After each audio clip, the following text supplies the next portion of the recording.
He's also playing in this team. What a team that they have. A stack lineup, top to bottom, like every other. But I like where your head's at. Let's bring up our squad for each of these teams as we deep dive. As Harshit, you mentioned Alpine SG Pipers. Fantastic. Look at that. It's world number 3, Caruana as the icon. But Harshit, those are huge shoes to fill. Let's not forget, it was world number 1 Magnus Carlsen spearheading this team in the first 2 seasons. Is that more pressure on Fabi? There's absolutely a lot of pressure for Fabi. They've won this tournament. No, they've not won this tournament yet. So they're going to try to win this tournament for the first time. They also have Howie Fan. What a player, you know, one of the best players that we've seen in female chess. And then we have Nino Batsiashvili, Grandmaster, and then Leon Mendonça, the young talent, the prodigy from Goa. And speaking of prodigies, let's point out, it was Pragnananda, the prodigy board in season 1, who was the player of the season. And this is our next team, PBG Alaskan Knights, right there, spearheaded by none other than the 18 at 18. And it was Gukesh, let's go. the world champion, who will be the icon, along with his good friend. I mean, what a lineup this is, Sagar. Gukesh, Arjun, top 2 boards. Yes, Gukesh and Arjun playing here, and I think many Indian fans are like, we are going to support the PBG Alaskan Knights because of those 2 players there. It's going to be super exciting with Gukesh taking fourth today. You know, it'll be epic. And there's so much camaraderie between these players as well. And let's point out, PBG Alaskan Knights were the runners-up in season 2. So looking for that magic to return. Let's move on to the Fyers American Gambit, who are looking to bring fire on the board with their icon Hikaru Nakamura leading from board 1. What a lineup this is. Who stands out to you? Who do you think, Harshit, will be the key player in this team? I mean, we also have the world's current rapid champion, Volodar Murzin. He's playing in the prodigy board. The youngest ever. The youngest ever world champion. He has a lot of weight on his shoulders, and I think that this team is going to rely on him to do the job. I have a question, guys. Will Hikaru throw the king today? Ooh, we'd love to see that happen. He'll have to play like a king to be able to do that first. Another king who will be iconing is the 5 times world champion Vishy for the Ganges Grandmasters. He returns for his 3rd ever showing here alongside an incredible lineup, including the world number 4 Vincent Kaima. And I have to say, Harshit, Vincent and Javakir, the 2 superstar boards, they have been on fire in 2025. Absolutely. They're just coming right from Cape Town into this tournament. They're carrying this momentum into this tournament. They are definitely going to be 2 of the strongest players for the Fyers Gambit. Yeah. It's going to be awesome to watch. He's also Javakir Sindarov, the youngest ever World Cup winner. What a team. Watch out for that one. And let's bring up our next one. Can I introduce this team? It's Upgrad Mumba Masters. I am from Mumbai. All of you are from Mumbai. I think this team will have a lot of local support here from the Mumbai city. I know, Sagar, you are, commentators are supposed to be a little biased, but Sagar at his heart is feeling for the Upgrad Mumba Masters, spearheaded by the 2021 World Blitz champion Maxime vachier-lagrave. And now let's talk about the team to beat, guys. Let's talk about the two-time season winners. Ooh, they're going for the Continental Kings looking for their 3-peat. Yeah. And this is Leon Aronian holding that trophy. Season 1? In season 1 in Dubai. And what a moment this was, coming down to Jonas Beer to get that winning game in the finals. Ooh. Dramatic at the end, a happy Levon. And it was Alireza Firuza in season 2 who made it as the icon, captained the team to victory, Sagar. Yeah, and this year we will have Alireza Firuza on the top board, so that would be very cool. And with it, exactly, he's on board 3. Epic. And we have not heard a lot about Zhu Jinner, but let me tell you, she's rated 2579 right now, and she's going to be one of the strongest players on the female boards there, Zhu Jinner. Oof, this is going to be super exciting. Triveni Continental Kings, what is it going to take this team down, guys? That's the question on everyone's mind. And we come back with more action live from Mumbai in just a few. You stay tuned with us.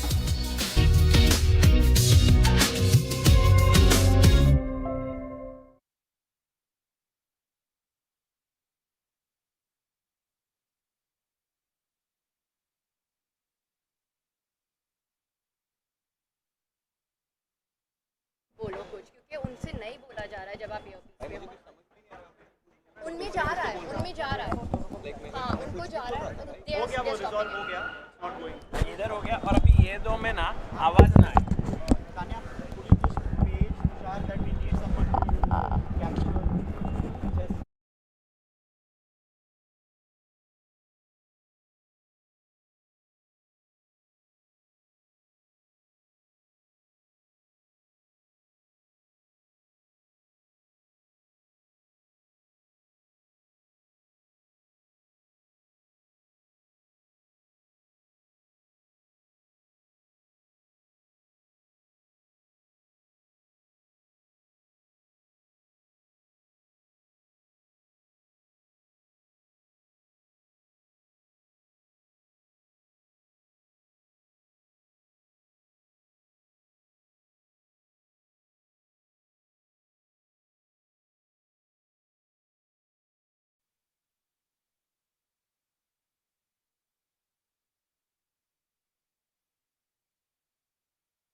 Tanya. And we kick off season 3 of the Global Chess League with an epic matchup, as it's going to be the 2 times champion Triveni Continental Kings taking on Fabiano Caruana's Alpine SG Pipers. It's a big matchup. We'll deep dive into it, but before that, let's head over to Arohi for the match toss. Let's go.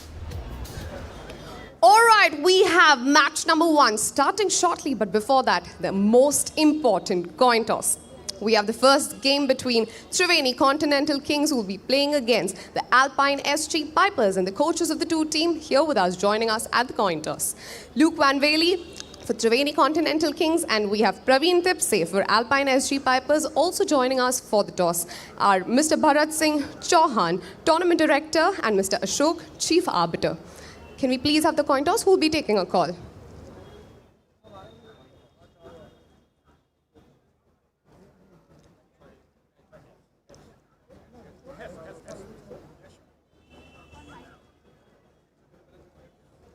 All right. Yeah, so Alpine SG Warriors, SG Pipers wins the toss. We choose the color black. We choose the color black in the first game. They play black. Triveni Continental Kings white. The news from the toss is Alpine have won the toss. Alpine SG Pipers have picked black. So while Fabiano Caruana's team will start with the black pieces on each of the boards, these are our head-to-head matchups. On the icon board, we've got Fyers in action against the 5 times US champion, world number 3, Fabiano Caruana. Top to bottom stacked lineup for both these teams. Wei versus Pragnananda, Vidit against Anish, Kostyuk versus multiple-time women world champion. On both boards, Alexander Kostyuk versus Hu Yifan. It's a battle between the chess queens, Zhu Jina against Batsiashvili, and Maurizzi will play Mendonça. And now, guys, let's deep dive into each of these matchups. I'll start with you, Harshit, on our icon boards and get your thoughts into it. Firouzja versus Caruana, is there a favorite? For me, I'm going to say that Firouzja is going to be a small favorite. Just because when it comes to speed chess, we've seen him do so well in online tournaments. He's super quick. He's able to find these moves very quickly, tactics. And I have a feeling that Firouzja is definitely going to be someone who's trying to take the first point in this matchup. Yeah, I think definitely Alireza Firouzja is a small favorite here, but Fabiano is in such good shape. On board 2, I feel that Pragnananda versus Wei is so well matched. Like, it's amazing. While on board number 3, we have Anish Giri and Vidit Gujarati. Yeah, the what a 2 of the best friends playing against each other. 2 amazing friends, and who will be kind of rooting for What's your whom? prediction, I don't Saga? know. I'm going to put you on the I'm spot. not going to root for anyone. I'm biased. I'm sorry, I'm neutral here. Unbiased. I'm not buying any of that, but this is going to be a really fun one. And what do you think? Do you guys think it's easy to play against a player you know so well, somebody you're such good friends with? There's so much banter between them, and you know that it could come down to your board. The entire team result. As soon as the games begin, I think their friendship is going to fade away because By the after players... into do beach. Guys, I have a small intel here. Did you know that today is the birthday of Vidit's wife, Nidhi? So actually, Vidit is going to be very, very motivated. For sure. He definitely wants to give her a sweet present by winning his first game against Anish Giri. Moving on to board 4. The first game of women superstar versus Kostyuk taking on Hu Yifan. Hu Yifan has not been playing very actively recently, but I still think that her potential... I mean, it's such a close match. I'm not sure whom to pick, but I'm going to go with Hu Yifan if I had to choose. It's a battle between chess queens in that one, as it is in our second superstar women board as well. And we've noticed in Global Chess League, it often comes down to the prodigy board as the decisive one. How do you rate Maurizzi's chances against Mendonça? Yeah, I think this will be a very close encounter. And, you know, as you said, the prodigy board is very, very critical. You need to find those prodigies, which is why I think here there were a lot of young kids who came today and were playing chess, Tanya.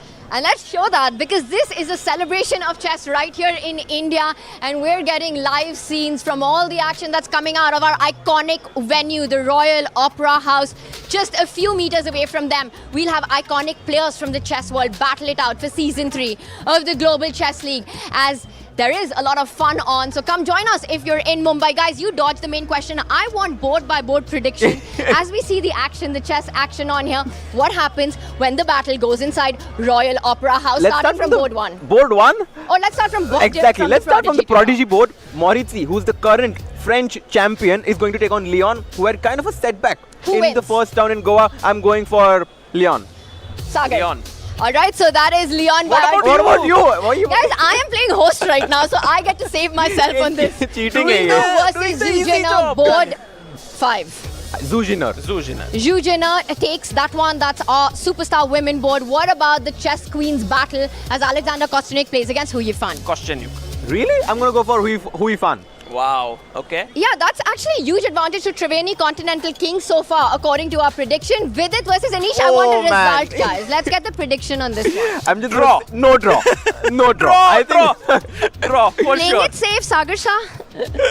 I think it's going to be a draw for sure. I think there will be a result. Which Someone will win. No, someone will win. Bye. Go for it. Anish. Oh. All right, well, Anish in the candidates already has had a fantastic year where he plays the next board, which is the first superstar board for men against Pragnananda. What a fight this is. Yeah, I think here Vei may be a small favorite considering he's in really good shape right now after the World Cup. I think it's such a close match because on the bottom two boards, I kind of have a feeling that Triveni have a small advantage, but then on the superstar boards, on the second and third one, Alpine are doing it. So it will come down to our top board, the icon board versus Firuza and Fabi, and I'm very curious to hear what your predictions are for this one, Sagar bhai. I am going for Fabiano Caruana here. Also, I think a hot pick with Alireza Firuza. When it comes to this faster formats, you know, definitely the speed demon, the bullet master of chess.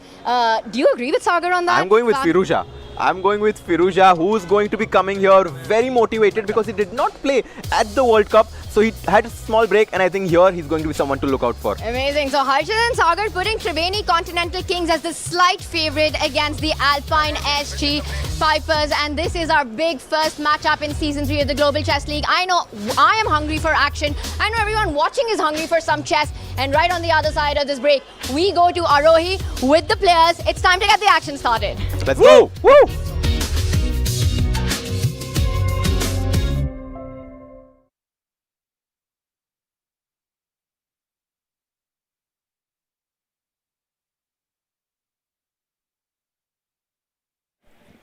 Okay क्यू पीए ये पीए पे जाएगा ये भी पीए पे जाएगा बोल रहे हैं सर पीए पे डलवा देना Ready?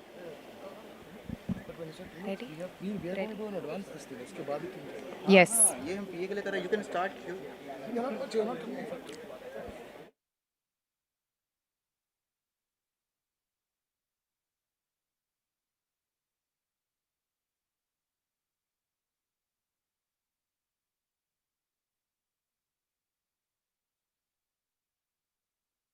Brilliance takes center stage as players and fans come together here in Amchi, Mumbai for Season 3.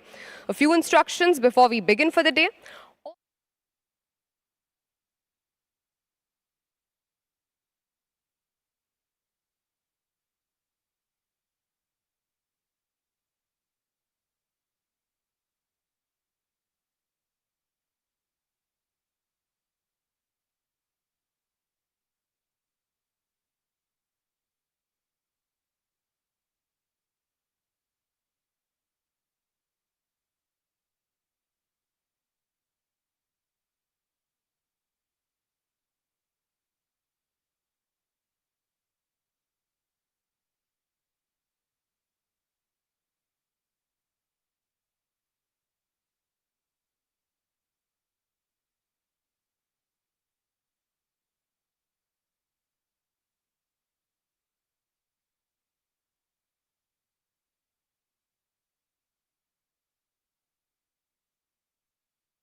right, get ready for the match number 1. When the pressure was the highest, they delivered. When the stakes were biggest, they rose. Please welcome the defending champions, Triveni Continental Kings! With their coach Luke Van Whaley, we have the players. Icon player Ali Reza Firoja, Wei Yi, Vidit Gujarati, Alexandra Kostenyuk, Gina Zhu, and their young prodigy, Markandria Morizi.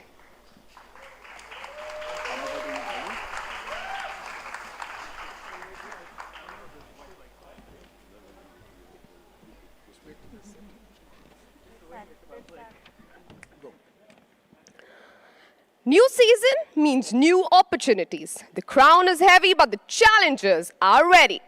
Give it up for team number 2, Alpine SG Pipers.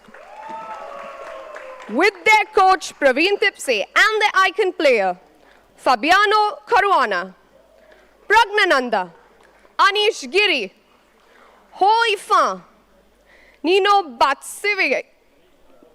Batsiavili, and Neon Luke.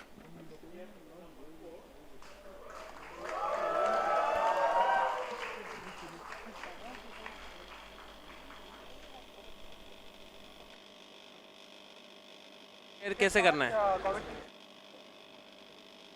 Board share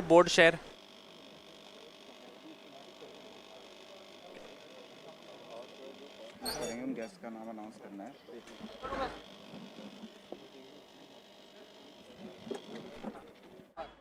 start करना है.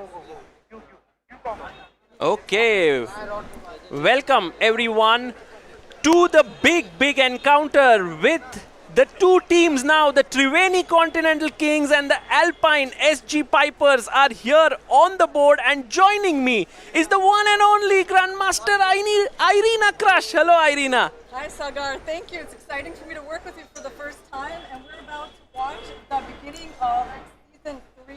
The two-time defending champions, Triveni Continental Kings, are facing off against the team that I played for in the inaugural season, the SG Alpine Pipers. Wow, so now you are actually, do you have like them as a small favorite for yourself? From the board of directors, we have Chairman Mr. Parag Shah, Chairman Mr. Piyush Dubey. Along with them, we also have accompanying Bharat Singh Chauhan. I board 1 would start first. Okay, interesting. So what board has already started? It seems like the women's boards have some moves on them.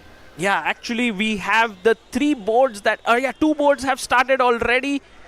We are getting the moves slowly and steadily. It looks like Alexandra Kostenyuk has already started her game. If we can go to table number 3 there, just zoom in and try to figure out what's happening. We'll slowly get the chessboard also here. It's Kostenyuk versus Nino Batsiashvili, while we have Ho Yifan, who is taking on Zhu Jiner. What a big encounter. World number 1 versus world number 2.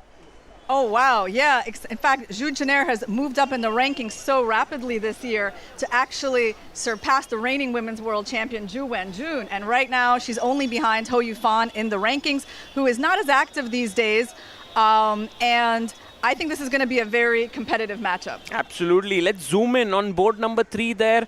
And if we can see, oh, look at that, Pragnananda and Vidit Gujarati are actually getting ready for their encounter here. It's not, we were thinking it's going to be Vidit versus Anish, but actually it's Vidit versus Prag. Yes, I'm very surprised with a lot of these matchups because they were very different from what it seemed like on the paper. So I was expecting Prag to be playing Wei Yi and for Anish to be playing his friend Vidit. And but that's not happening. Yeah, we see something totally different here. Okay, so yeah, Kostenyuk and Batsiashvili are making some moves. Yeah, let's go to board number 4 if we can, and let's try to zoom in there between Ho Yifan and Zhu Jiner. I think we'll slowly get the games rolling in. Yes, there we have some action here, guys. I think, Irina, it's the London system on the board, is it not? Is it that board that we see over there, Sagar? I think so. I think, look at that. Yes, with a knight on h5, and Ho Yifan has attacked the bishop on f4. Now the question is that bishop going to move away? And it did. It did move away. And guys, just think about it. The world number 2 and the world number 1 are facing off against each other here at the Global Chess League. That's just amazing. And it's happening here in Mumbai. And I'm super, super excited. And we have all the games here that have already begun, Irina. That's very cool to see. Okay, and it looks like Hou Yifan has a very solid position with the black pieces after that exchange of bishops. And we also have 2 more games that are going to start very soon, guys. Every game starts in couple of minutes. And so this one is the Zhu Jinner versus Hou Yifan game. Let's go to the next one. If we can go to the game of Koschenyuk versus Nino Batsiashvili. That's the number 5 board. Yes, number 5. Oh, look at that one. We are having some kind of an E4, E5, an Italian here. That makes sense because that fits both of their repertoires. Koschenyuk is definitely more of an E4 player, and Batsiashvili likes to respond with 1 E5. I can't believe that I'm actually commentating with Irina right now because she's played with all of them. In fact, you would have beaten most of them, right, Irina? Well, yeah, I think I probably have some wins against most of these players, yeah, including Hou Yifan. Yeah. Wow, that's amazing. And so we'll get a lot of insights into these encounters. Like you said, these are the openings that they're playing. Yeah, you know, Alexandra, actually, I remember her probably from like 1995. Was one of maybe the first tournaments that we played together because we're almost the same in age and we grew up playing these World Youth Championships. That's so amazing. Yes, so yeah, our history goes back a long way. We have games against each other from the time that we were kids. I'm honored here that Irina, you are here to give us these insights, and we have some moves that we can see on our board. Let's go to the next board. Maybe we can go to board number 3 between this is between Vidit Gujarati and Pragnananda, I believe. And that would be so cool to see what's happening there. So, okay, so Vidit is playing white, and there seems to be a queen on d5, which... No, this one is looking really, really interesting with Prag and Vidit both having played for the Indian national team. And yeah, we're trying to get this... that's the position? No, that's not the one, I believe. Maybe we can just go full screen on Vidit. I believe this is Wei Yi playing white. Oh, this is Wei Yi game? Yes. Oh, and nice. he went for some kind of a sideline with white where his queen came out early and then retreated into the center. So I think that's going to be a good one to watch. But what is going on here with Vidit and Prague? All I see basically is there's a black queen on d5. So which one could that? Or maybe it's a bishop on d5? Oh yes, it's a bishop. It's a bishop. Okay, it's a bishop. That makes sense. So we can discuss that position. It's pretty interesting. It's the middle one at the top. That's Vidit versus Prague. It looks early days, but I like Vidit's position with the bishop pair there. Although black also has the bishop pair. Okay, it's interesting there. And should we go to the next one, Irina? Should we go to Wei Yi? That's board number 2 between Wei Yi. He is today playing against Anish Giri. They will also play in the candidates later, few months later. Very cool. Okay, looks like Anish got his bishop on b4. And Wei Yi is looking over at the other boards, so it must be Anish's move. Okay, yeah, this is here as a position. So looks like black is probably considering the move d5 here. You know, using the rook's opposition with the queen on the open file. Yeah, I think that one looks like maybe he played e4, e5, d4, yes. ed4, queen d4. Yeah, this very rare line. And he played his queen to c4 after it was attacked, and that's how it came back to e2. So definitely in rapid chess, the players often go for sidelines. And in fact, I couldn't even really guess what Wei Yi was going to play. Because I saw in his games that he's actually more of like a d4 player. d4, knight of 3, c4. So I'm, a little bit surprised that he went for e4 in this game. And of course, Anish is known to be theoretically very well prepared. So right now, yeah, Wei Yi is thinking, okay, bishop e6 is on the board. And Wei needs to figure out a way to get his kingside pieces out and actually launch the attack on the kingside with like G4, H4, which I think is the plan in that position. Absolutely. And have we already got the kickoff on the top icon board between Fabiano Caruana and Alireza Firouzja? If we can go to the number 1 board here. Wow, look at the setup there in the Royal Opera House. It looks beautifully decked up. And as we go in here, what's happening in this encounter between Alireza Firouzja and Fabiano Caruana? Is it the Sicilian dragon that we are seeing? Well, we do see some H-pawns, yes. It is a Sicilian dragon. So Caruana, yeah, he went for the Sicilian, which is one of the more aggressive openings in his repertoire. And I did think that E4 was pretty likely from Firouzja. It's the move that he, sticks to the most. So in this position, how does White get in the move G4? That's the question, because Fabi played H5 to thwart this move, and that's really White's main idea. So I feel like he might have to just castle queenside and go G4 at some point, and then H5 and just blast through on the kingside. Yes, and there we are looking at the game of Wei and Anish Giri and Fabiano Caruana on your screen.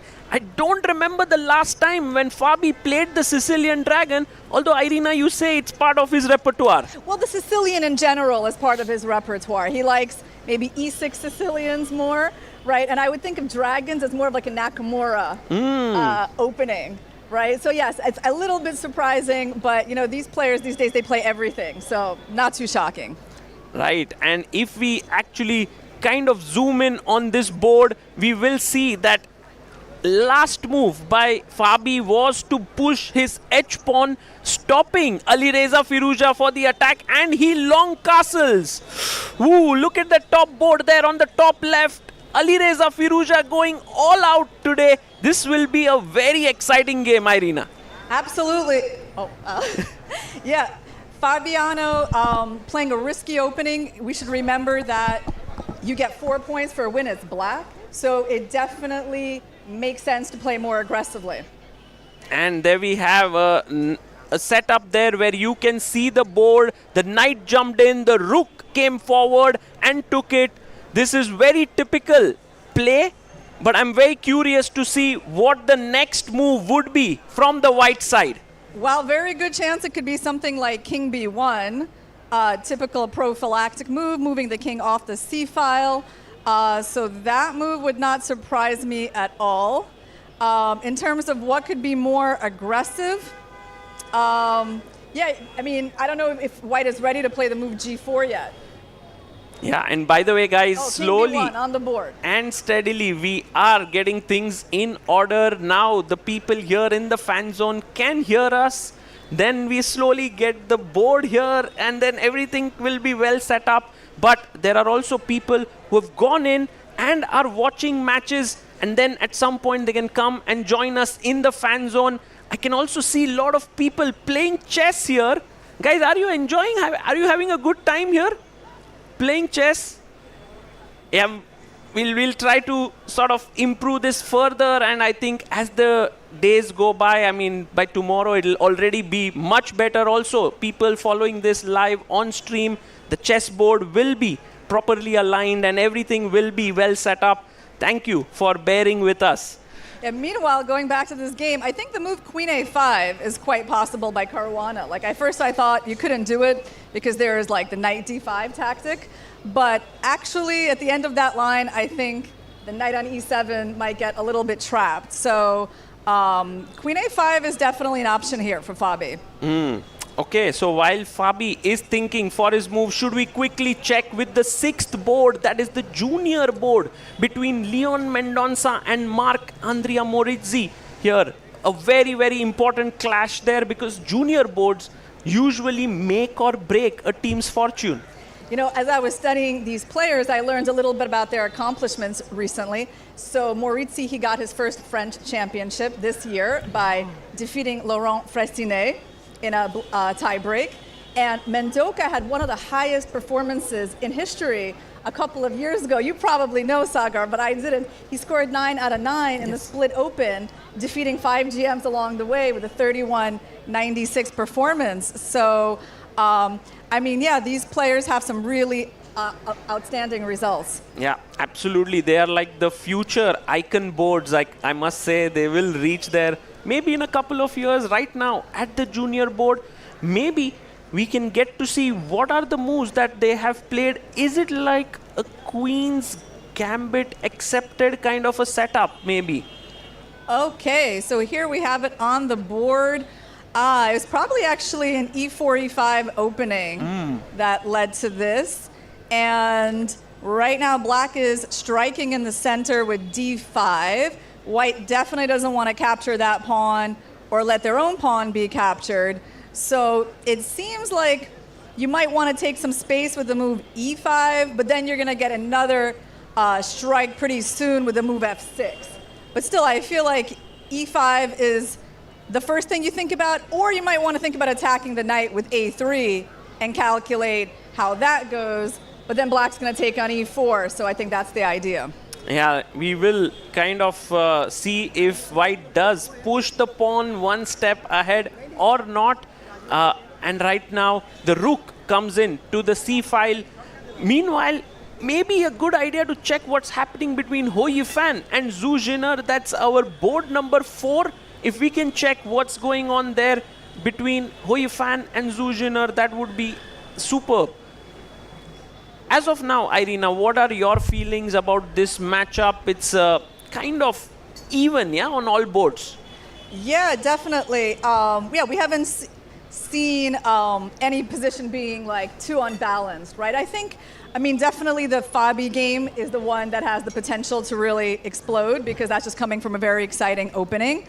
Okay, here we have Kostyanyuk versus Batsiashvili on the board. And oh, the board disappeared. So let's see. Let me see which one that was. I think this one. Yeah. Okay. Kostyanyuk Batsiashvili. So Kostyanyuk is white, and that's a really unbalanced position with the queens like on opposite sides of the board, and black is trying to attack on the king side. I feel like black is doing fine. I feel like Batsiashvili's position is fine. Maybe we can have like the players. Yeah, this is good enough for us to see. I think Nino Batsiashvili loves to attack, right, Irina? She's a very good attacker, and she's got her queen and knight zoning in on the opponent's king side. Pawn takes pawn, and in maybe if we can zoom in on the board, perhaps we can see it a little bit closer. Director Saab, if we can just go in there, could be nice. So Kostyanyuk is thinking about how to recapture. I guess there's a choice between a knight and a pawn recapture in the center. And one thing to pay attention to is that Kostyanyuk's queen is on her own on the queen side, while black is trying to generate a king side attack. So yeah, she has to be a little bit careful. And okay. There we have pawn takes pawn taken here, and yeah, just to figure out whether white will take back the pawn with the knight or with the pawn there. I think with the knight, because pawn takes doesn't look that safe. Yeah, okay, she took with a knight because she needed to keep the F file closed. And black immediately returned towards the center with their knight, heading for the D5 outpost. Yeah, and basically now that we see the position, I feel pretty confident in that initial evaluation that black is doing fine. Yeah, and so this could be roundabout even, Irina. What do you feel? Yeah, I mean, I can see black maybe winning this game, but still I feel like it's equal. Mm-hmm. Yeah. Okay, so kind of even here in this one. Let's go to the game of Vidit Gujarati, who's playing against Pragnananda. This is board number 3 that we have 2 top Indian players playing here. Okay, I think I know which board that is because there's still a bishop on D5. Yes. Here are the players. This one is the board number 2 between Anish and Vei. If we can go to the third board between Vidit and Pragnananda. And there we have it. This has been played some exchanges taking Some exchanges, yeah. And by the way, we did speak about this, that Vidit today has his entire family who has come here because he lives in Mumbai now. So it's very nice. He's like the hometown boy here. I feel like it really benefits the players to have like the supports of their family, and we can see that like from even the event in Cape Town, right, where Levon Aronian was accompanied by his wife and daughter, and Magnus with his wife and son. Yes. And they did the best, right? So probably a good thing. Yeah, and here we can see some moves have happened. And what is your instinct here with it, with the white pieces? Does he have a small edge in this position? That's definitely what it looks like to me. He's got the bishop pair. He's got play against the isolated d-pawn. So I feel like, especially for a rapid game where you can't go, too deep into the nuances, like maybe black can be equal, but I would take white. Give him a small advantage. The knight can go to f3 and d4, and that's what he's pondering right now on his move. Yeah, we have now the moves coming in. The knight is on d2, and right now maybe Pragnananda can move his bishop one step ahead to a3, and oh, he does it. Wow, he trades off his bishops there. Yeah, because this bishop on b2 was a really good piece for white. Yeah, so this move makes sense. And actually, now that I think about it, if black is later going to have a chance to play knight c5, knight f to e4, and especially with the play against white's queenside pawns, then actually it looks pretty decent for Pragg. So Pragg is doing pretty okay. Okay, so looking pretty fine for the team of Alpine SG Pipers on this board. Let's go to the next one there. On board number 3, we have Wei and Anish. And maybe we quickly check that and then go to our icon board where we have Caruana taking on Alireza Firouzja. Well, we have a very sharp situation between Wei Yi and Anish with opposite sides castling, and now both sides are primed for their attacks. Whose attack is more dangerous? Black is ready to go b4, but right now it's white's turn, and I guess g5 should come. And what a great choice this has been of opening for Wei Yi. He's played something totally different, and he's put Anish Giri on the spot because Anish is known for his opening preparation. He's so good at it. And suddenly Wei is like, okay, let's play something fresh. And now Anish looks like he has his counterplay, but the engine, Irina, is saying like white is totally better. Yeah, maybe it's because this move b4 is a little hard to get in, because once it happens, you can move the knight and there's a pin on that diagonal. But of course, I think visually it's not clear what's going on, and I doubt the players really have a clear idea either. I think for a rapid game, this is good, Black's position is still totally fighting. Right, we have the board position here, and you can see that actually now a pawn push forward by white to g4, g5 would be the best move with the knight jumping into d5. But as you rightly pointed out, maybe the players do not really feel this kind of a huge edge for white. Should we go to the board number 1 between Fabiano Caruana and Alireza Firouzja? This one, guys, was a Sicilian dragon, and guess what, Irina? It seems like Fabi is getting a better position with the black pieces.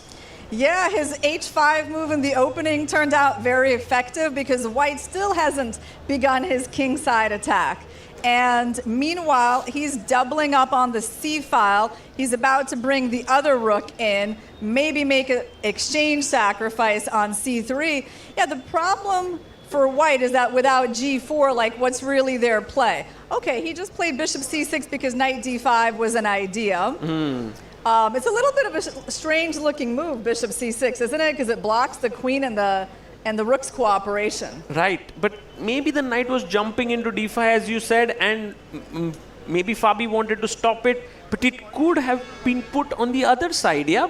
I don't know if he was afraid of the knight taking the bishop, but yeah, I mean, at this point, we can't really analyze too deeply, guys. We are not able to make moves on the board right now. So just, you can see the digital board here. It is slightly better for black right now. Let's quickly check the game between Hoi Fan and Zhu Jinner now, because here, that's the board number 4 that we have. Yeah, and that's an opening where Zhu Jinner started with d4. She actually went away from her usual 1e4 with the idea to surprise. And wow, they have a really interesting position on the board that resembles a King's Indian structure. So Hou Yifan has a knight stuck on a6, but it is holding up the white play on the queen side. So I can't say that that knight is so badly positioned. And meanwhile, black is still thinking about using their space advantage on the king side with a g5, g4 plan. Right, and there we see the two players focusing in. It seems like white has all the space on the queen side. Black is trying to play on the king side. Another fighting position. Irina, if we have to do a roundup of these games and try to understand which side is doing better, should we do that? I feel like it's still too early to say, Sagar. Yeah, we need like maybe 5 more minutes until it becomes clear. Okay, but just one thing is for sure, that none of the games look super clear. Maybe Wei has like an objective edge against Anish, but even as Irina pointed out, it is practically quite complex. Yeah, and right now, Zhu Jinner has under 9 minutes. I think Hou Yifan has a little bit less. So basically, we're like in the second stage of the game. They started with 20 minutes. Now everyone should be around under 10. And soon we're going to get to the exciting blitz part of this match. Yes, and then guys, remember last year there was no increment. And then we had games which were wild. But at this point, after 40 moves, there is a 2-second increment that has been put up, which is very cool. So, and look at that setup, Irina. It reminds me of how it felt to play in that room. I mean, it's very dramatic. Like every board has their own table. You know, you definitely feel the pressure of being part of a team. And tell me, like, how does it feel for you? I mean, you could very well be playing right now if, let's say, you are an ambassador here. If one of the players is not going to play, then you might play, but you are commentating right now. Are you missing that feel of going and playing there? You were part of the Alpine team last year. Well, hopefully there'll be another opportunity. You know, I definitely love to play. You know what's funny, Sagar? I missed the email from the Global Chess League earlier this year that was asking about like my availability to play. No way. I don't know if I would have, you know, been chosen anyway, but I know that I just didn't see that email until a couple of days ago. So I feel lucky to be here as it is, you know, because at least I didn't miss the email asking about my commentary availability. Oh, that's so... It all worked out. I mean, it worked out, you are here, but guys, one thing is, do check your emails. Yeah, that's important. Okay, and Zhu Jinner is breaking through with c5. That was the big question. Because that move had to happen for white. And now black is going to... Well, it doesn't actually matter which way they capture, because white's going to throw in bishop takes a6. And get rid of that knight. And by the way, pawn takes pawn. You just take the bishop. You take on a6. If we can get the board on the screen, and there you can see a lot of people. If we can look at the crowd there, inside the hall, we have many people who have come in to watch the live action. You can come here to Mumbai and see the action unfold. And meanwhile, pawn takes pawn taken by Hou Yifan. Yeah, I think you got to take that pawn, because leaving it there, you know, white just going to make a capture, open the c file, play knight b5, and then I think you will actually start regretting that knight on a6. So she took the pawn. Okay, bishop takes a6, so at least black solved the problem of that knight, and white recaptured. And now black has a choice, because they don't have to capture the pawn again, and they probably shouldn't. White's not really making any threats, but the question is, what should black do? Okay, so she did take the pawn. Oh, she did take, and right now black is a pawn up, but the pawn structure is a bit mangled here. I don't know if this is a very good decision or not, Irina? But it's a very interesting one. Yeah, well, the question is, what's her plan after knight a4? Because white's definitely interested in getting that pawn back. She might play c4 and try to hold on to it for a bit longer. Okay, white played knight b5. It's a different way of attacking the pawn. Interesting choice. And she brings her knight in. This is going to be very, very cool. By the way, we can see all the boards here, and this one is one of the most critical one. Let's go to the next one. Let's go to the board between Koschenyuk and Nino Batsiashvili. It's endgame time already, and black, Nino, seems to be having a big edge here. What's happening here, Irina? If you can just break it down, is the knight very strong? Yeah, the knight made its way to the d5 outpost, Sagar, and it's supported by the king, and the rook somehow invaded to b2. So this game has worked out well for Nino. She has improved since the last time that we've seen her position, because Koschenyuk has just an unpleasant defense here with like the worst minor piece. Like, black's not immediately threatening to win, but white can barely move anything in their position. Yeah, absolutely. And by the way, guys, you can see the board there. It does look like black's pieces are so well coordinated. Meanwhile, Alexandra Koschenyuk in trouble. That means the Triveni Continental Kings would be in some trouble, because this is the board, Irina, where I feel that the team would be thinking they have the edge. Yeah, well, for sure, Koschenyuk is more well known for her rapid and blitz skills than Nino. Nino scored 5 out of 10 in her inaugural season in the Global Chess League. Very solid, but again, like not, dominant score, right? But in this game, yeah, she also has a huge time edge. 8 minutes against 2. I mean, that's a really big factor. That's big. And meanwhile, guys, one board where the Triveni Continental Kings could pull it back is the one where Wei is taking on Anish Giri, because Wei, Irina, we did speak about it being very sharp, but it seems like it's settling down towards white having a positional edge with the d6 pawn being weak. I still feel like this position is hard to understand, like why white has such a big edge, because you look at it, you see that black has the b file, he's got the move queen b6, like how bad can it be, right? But I guess the weaknesses of the black pawns are like the relevant factor here, that d6 is a really permanent weakness, and at some point, once white plants the queen on c3 defending everything, perhaps even the move f4 will happen, and we can remove the powerful knight from e5. Right, and by the way, guys, if we can have the chessboard here to just show you all what is going on in this game, because the tension is rising here, things are getting more and more intense. One board where the PBG, one board where we have the Alpine Pipers better, and on the other board, Alpine SG Pipers better, and on the other one, we have the Triveni Continental Kings. So the match is very even right now. But the only problem is that a black win would be more valuable than a white win. So winning for Wei would be nice, but it wouldn't compensate for Koschenyuk losing that game, right? That's an amazing point there. By the way, Irina, on board number 1, Fabi has just made a huge mistake. It seems like Alireza Firuza could take over this encounter. If we can go to board number 1, guys, there is a lot of intensity here. He takes the pawn. Whoa. Wow. What's happening the here? The action is heating up. Yeah, so that was Fabi's plan, clearly, because and there's a piece sacrifice. Wow. Can we get the digital board here, guys? This is really very, very important moment. Yes, look at that double exclamation move. He sacrifices the knight on c3 to take the pawn on g6.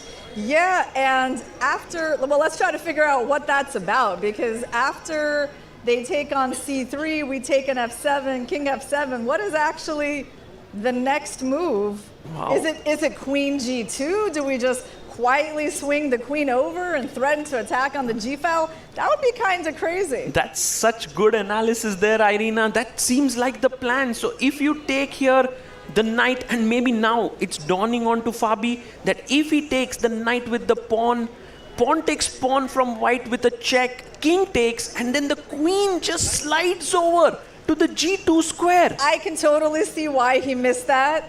Totally. It's not that obvious at all. But I have to say, like, playing this way against Ali Reza is not a great idea. You don't want to give him this level of attack. He's just a very ferocious attacker. Yeah, and by the way, a huge moment in this matchup because Ali Reza Firouzja, the icon board for Triveni Continental Kings, the two-time defending champion of this Global Chess League, and I think Firouzja leading from the front there, playing some excellent chess. And also, do you notice that he just looked away from his board? I mean, as Fabi is pondering what has just happened, Firouzja started looking somewhere else. And that's usually a sign of extreme comfort with your position. That's well spotted there. And meanwhile, let's quickly check on the Prodigy board, board number 6, Marc-Andrea Morizzi and Leon Mendonça. What a complex position.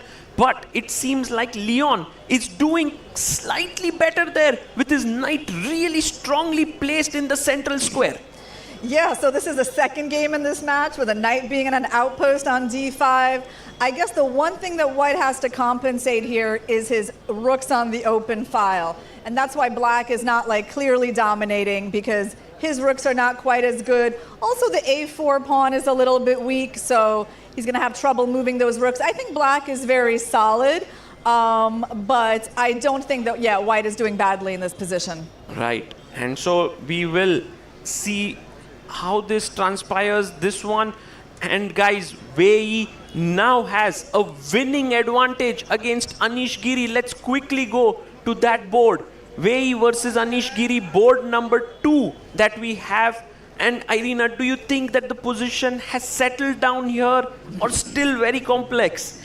I mean, it still looks wild, but the problem is that white is taking material now, right? So he's already won the d-pawn, kicked that knight out of the center. And, okay, what's his plan? He just gave away one of his extra pawns. Maybe we can have this board number 2, guys. Wei and Anish Giri on our screen. If we can show that to our viewers here and have the board. So they're both under 5 minutes. And, all right, white just captured the pawn on c6. Black has to take with either the queen or the bishop. They both seem like possible recaptures. And again, it's not that obvious to me yet, like, why black's position is, you know, just losing, yeah? So that is great insight because, Irina, if you feel that black still has this counterplay, things can go wrong because both the players are down to their last few minutes. Yeah, well, he probably has to take with the queen because the problem is bishop takes c6, knight f5, and then I will understand why black is losing because you got to pay attention to the squares around your king. If you leave f5 unprotected, that's going to be a big problem. So right now, queen c6 seems to be like the only move, and then let's see what white has there. Right. Okay, so this one on board number 2 going in the favor of Triveni Continental Kings. On board number 1, Ali Reza Firouzja also doing well. That's good news for Triveni. And Zhu Jinner starting to get an advantage. Let's go to board number 4. Zhu Jinner versus Ho Yifan. I don't know if it's better, not better, but this can go in any direction this game as well. Yeah, so the pawns are even. I made sure to count that, Sagar, because it wasn't that obvious with this unusual pawn structure what's going on. Oh, by the way, there's some result that has come. Okay, Nino has won. Nino beats. Big win for the SG Alpine Pipers. That is a 4 points for their team. The most valuable wins are with black. And so I think Nino has delivered. That deserves a huge round of applause, guys. Dino Batsiashvili scores the first win of the Global Chess League. What an incredible moment. Yeah, the better knight just dominated the poor bishop. You know, the danger of giving away valuable squares to the opponent. Okay, let's get back to Ho Yifan and see if... So board number 4, if we can get them on our screen. Board number 4 between Ho Yifan and Zhu Jinner. And the board there, if Director Saab, you can get that for our viewers. We want to dive into this game. This looks so exciting. it's a very complex position for a position that just has two pairs of pieces on the board. Zhu Jin'er under 2 minutes, and Hou Yifan, it looks like she has 30 seconds. Wow, she does not have a lot of time. And she just made a huge mistake, it seems. King G8. Okay, she's just losing the C4 pawn. That is very sad. That was an important pawn. And that looks like Zhu Jin'er is going to have a great chance to win this game. Guys, now we know why the Triveni Continental Kings are so good. Zhu Jin'er better. Oh, meanwhile, Alireza Firouzja has just... I don't know what's going on. Let's go to board 1. The icon board, guys. Quickly. Alireza Firouzja, Fabiano Caruana. Can we get the board?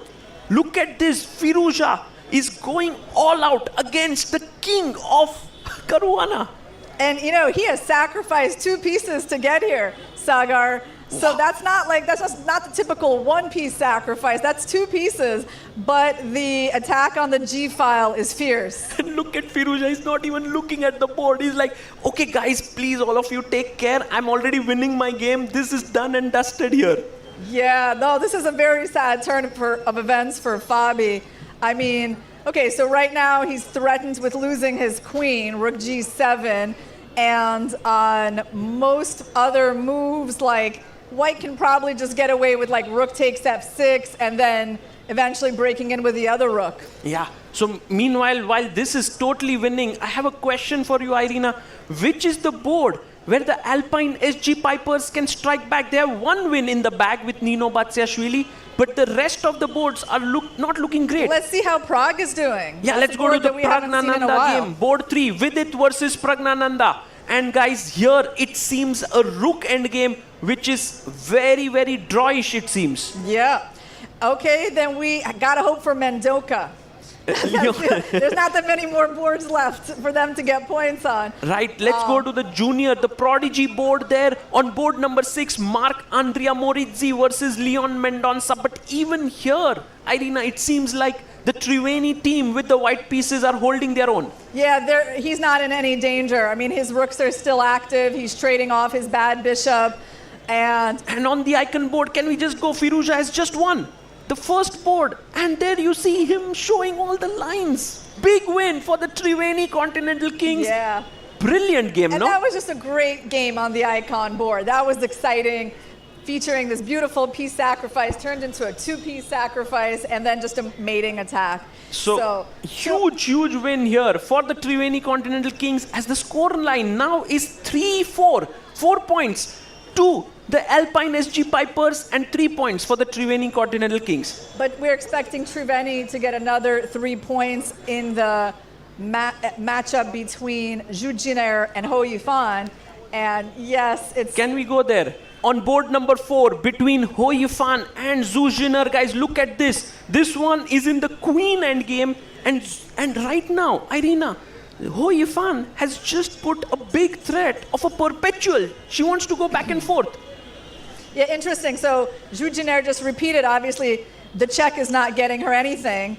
And it's kind of strange that she just went for that. Actually, she gave up her E-pawn for the F-pawn because this is not really where you think white's winning chances lie, and yeah. Oh my god, this is a huge turnaround because that means that Hou Yifan can make a draw here. Yeah, because this should be fairly easy to draw. It doesn't require too much, even with just like the 2 seconds that Hou Yifan is getting. And if she saves this, that actually would be quite problematic for the Triveni Kings. Okay, so that means that Hou Yifan is going to be getting that point back for Alpine SG Pipers, although Zhu Jin'er is still a pawn up and will try, but objectively this looks fine. Let's go to board number 2, guys. Between Anish Kiri and Wei, this is looking really bad for Anish. Yeah, this is the passed pawn that seems like Wei is not going to give up. So yeah, black has a nice advantage on the king side, but that's not helping very much, as he can barely even support his rook. Yeah, that's it. Now it's time to resign. That check was devastating. Now the king's completely open. And really nice game by Wei. Maybe we can get the board there on our screen. That would be really cool to just show that this is utterly lost. You can see Anish already looking elsewhere. He's like, yeah, this is done. Maybe a resignation coming in very soon. You know, I can tell you how the team manager of the Triveni Continental Kings described Wei Yi. Actually, in an interview with you, Sagar, last year, he said he was hyper-professional, focused, and like a heat-seeking missile. I really like that description. And that's it. I mean, he came after the Black King like a heat-seeking missile. Absolutely right. And by the way, guys, huge news. The game between, and there you have resignation by Anish. Wei scores the second win for Triveni Continental Kings as they move to 6 points. Although, Irina, there has been a draw between Zhu Jinner and Ho Yifan. So that's 1-1. That's a great news for the Alpine SG Pipers. I think they've almost sealed the match, right? Because we saw that Prague was not in any danger in that double rook endgame. So as long as Mendonca, as long as Moritzi doesn't lose, we can take a look at that game, then they're going to have the match. Right, let's go to the Prodigy board. That's the most important board right now because the score line is 7-5 in the favor of Triveni Continental Kings with 2 games going on. Although Vidit and Prague game looks like it'll end in a draw, so that will be 8-5. If Leon manages to win this game with black, then the Alpine SG Pipers win. But if a draw or a white win, then it's Triveni taking this match home. And the problem is that Mendonca is down a pawn. So he did lose that A4 pawn that had been vulnerable all game long. So at this point, yeah, I think Moritzi just needs to look at the standings and realize like he doesn't even need to win. He did that. You know, he did that. He looked up over there at the results and he was like, okay, there he is. There he is looking upwards. Just make a draw. Moritzi there and your team is going to be safe. There he is repeating. But Leon may just look at the scorecard of his team and still... Yeah. I think they're just repeating the position. I mean, it doesn't look like Mendonca is doing anything different by moving his queen from G6 to F7. And there you have the repetition, guys. This is done because Vidit and Prague have just drawn their game. And there you see a draw incoming. And Triveni Continental Kings have won the first match. Yes, and that means they get 3 points for this match win. Yeah, that's amazing. And look at the crowd there. They are so pumped up here. Fantastic chess shown by Triveni Continental Kings, led by Alireza Firuza on board 1. This is a great start for the 2-time defending champions. And I feel like, you know, that's going to give them a lot of confidence, especially led by these wins on their top 2 boards with the returning players from last year. And they only had 1 misstep in the game, Alexandra Kosteniuk versus Nino Batsiashvili. But yeah, you know, even in that game, we thought like Kosteniuk would have the edge, but the players really are very close. And so it's never a surprise when, you know, the slightly lower rated player wins. True. And by the way, look at this. We have all the people in the crowd there.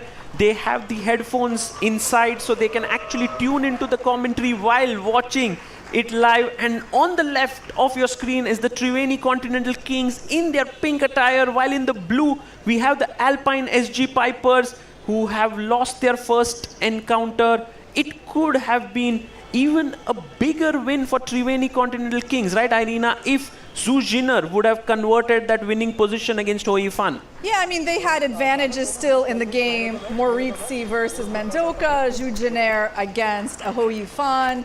But I think at some point the players looked around and were like, winning is not like absolutely essential given the wins by Firuza and Wei Yi. Makes a lot of sense. And Triveni Continental Kings still win comfortably. Absolutely. And Irina, it would be right to say that the man of the match should go to Alireza Firuza, right? He played so well here. He played incredible chess. He sacrificed 2 pieces. And also Wei Yi did really well. But Alireza is the man of the match. It's time for us to take a short break and we'll be back on the other side.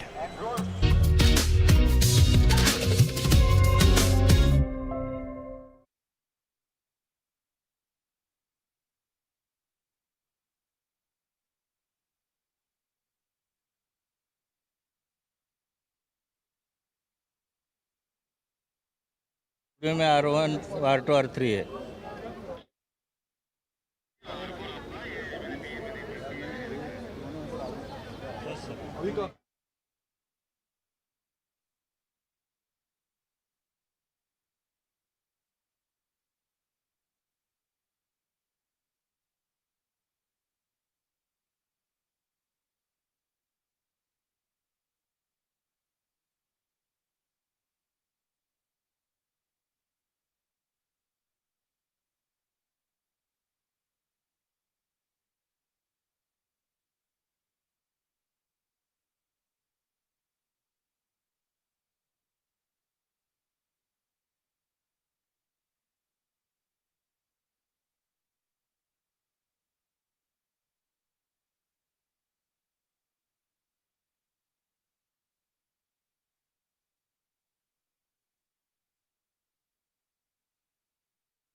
a new season, day number 1, and start with a thumping victory. That's been the story so far for the Triveni Continental Kings. They are doing best what they know of. Well, to give away the Man of the Match award, welcome to the presentation ceremony. To give away the award, may I please call Mr. Praveen Kumar, DGM, Bank of Baroda. And the Player of the Match award goes to Ali Reza Firoja from Triveni Continental Kings.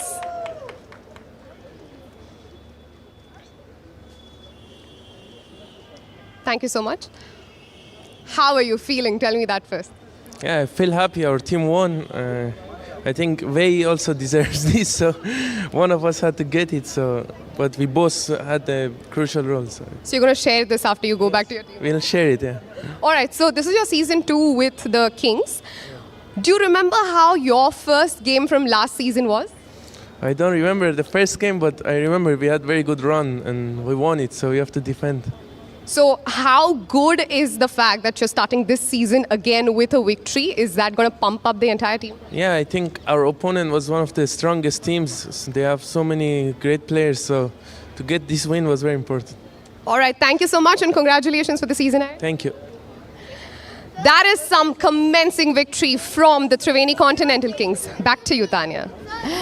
Thanks, Arohi. What a tremendous start it has been for the defending champions, Triveni Continental Kings, and leading from front, it was fire on the board with Ali Reza Firoja.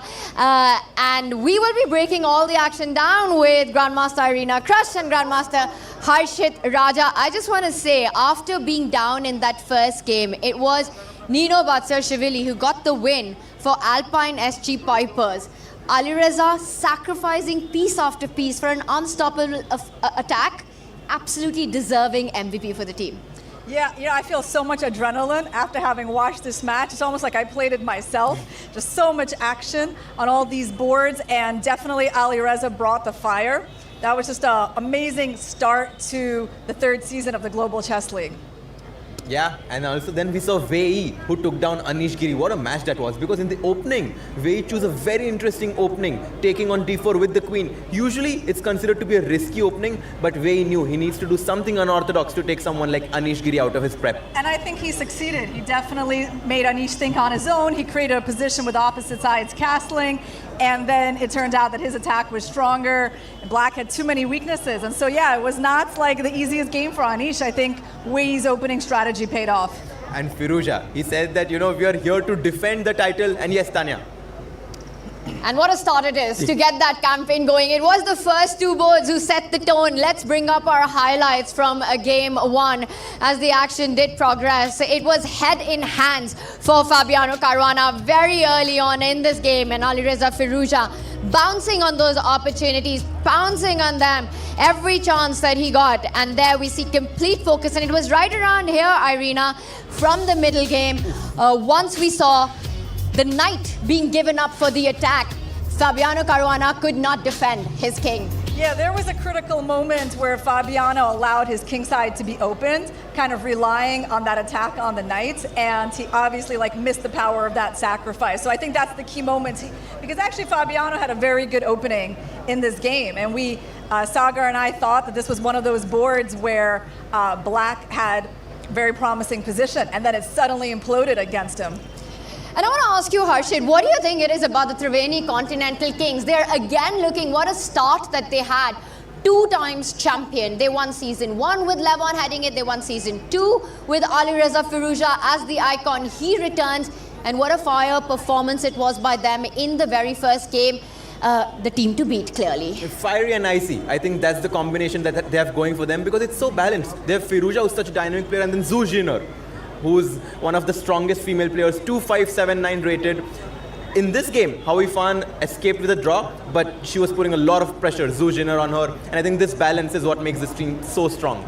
The fire and ice. Yeah, you got the fire in Firoja, and I think Wei he's seen as the silent assassin. Exactly. Right? I think the stars are all aligning in Bombay. We say fire and ice, Game of Thrones. It's Triveni Continental Kings who were the kings on the board in game 1. But this one, the all-Indian clash between Vidit Gujarati and Pragnananda, it ended peacefully, Arena.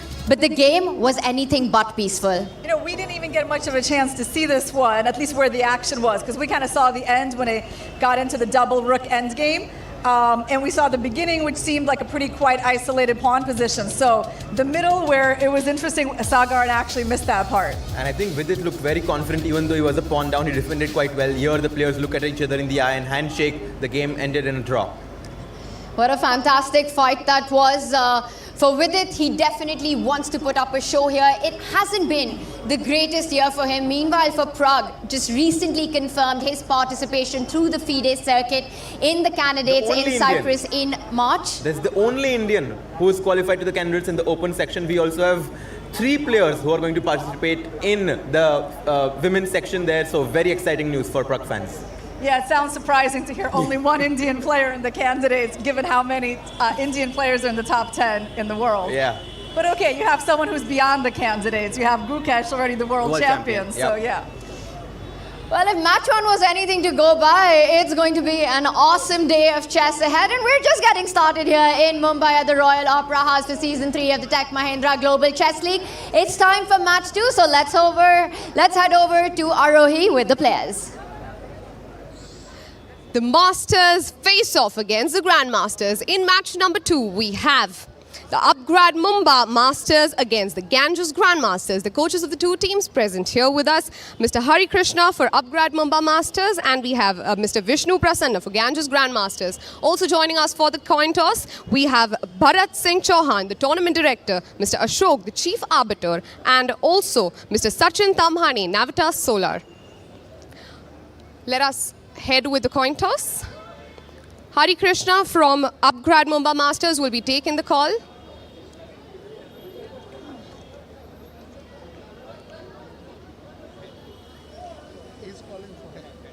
Heads is the call. Heads it is. Upgrade Mumba Master. Upgrade Mumba. Upgrade Mumba Masters wins the toss. Decided to play black.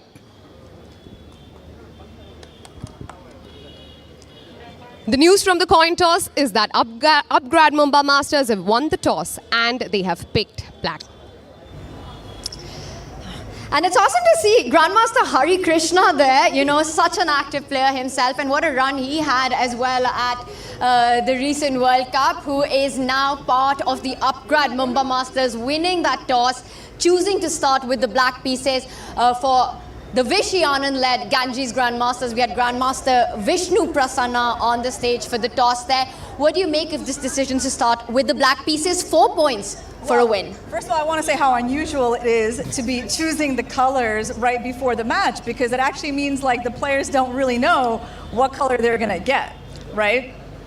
But do you think that they kind of come with this match strategy where they say that if we win the toss, let's in fact start with this, and could that be something in play? I think for sure, like, you have an idea of what you're going to choose if you actually win. Yes. And I think this idea of choosing black, of course it makes sense. Like, actually, when I played for the SG Alpine Pipers 2 years ago, we did really well with the black pieces. Like, we would somehow get all of our points with the black pieces, and then we actually struggled as white more, right? So it's nice to get that advantage of getting the more points with black. So I understand their choice, and I also understand the other choice of taking all 5 whites. And Hari Krishna, he's super strategic like that, right? Leading the team, I think starting with the black pieces, again, 4 points for a win on any of the boards that you do it. Would that have been your choice as well, Harshit? I mean, to be honest, it's MVL, Mehmedyarov and Harika. These are the 3 players who are going to play with the black pieces. And the incentive, as you said, that we get 4 points, I think it's MVL, Mehmedyarov and Harika who think that they can bring 4 points to their team, and that's why they chose the black pieces. And if they feel comfortable, if the players feel comfortable, why not? It's going to be awesome to watch. This is 2021 World Blitz champion Maxime vachier-lagrave leads Upgrad Mumba Masters. It's against Vishy Anand's Ganges Grandmasters. We'll be back on more of that match that's just coming up. We'll see you in just a few.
And Triveni Continental Kings start the third season of the Global Chess League with an absolutely banging win against the Alpine SG Pipers.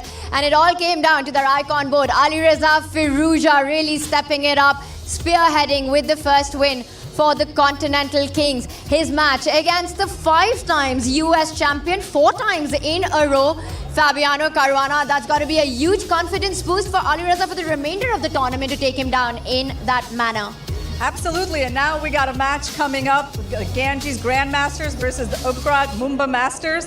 So we're going to have fan favorite Vishy Anand, 5-time world champion. And these were the moments that we saw from the match of Firouzja versus Fabi. The castle on opposite sides, and here we see that moment. Pawn takes G6, and that definitely took Fabiano aback as he's questioning where he went wrong. And Firouzja is like, I'm just too good. And he was so relaxed. I think he was helping his team by looking away from the board and kind of sending a signal that he was very confident in his position. If there was one moment that defined that match, it was the one that you just saw. That move by Alireza Firouzja getting the win. And that's what our next 2 teams will be looking for as they get on the playing arena for the second game. It is going to be the Upgrad Mumba Masters taking on the Ganges Grandmasters. Let's remind everyone before we get to the action about the format of the Global Chess League. It's been innovative from the very start. We are in the group stage, if that's what you want to call it. It is a double round robin. Each team plays the other twice.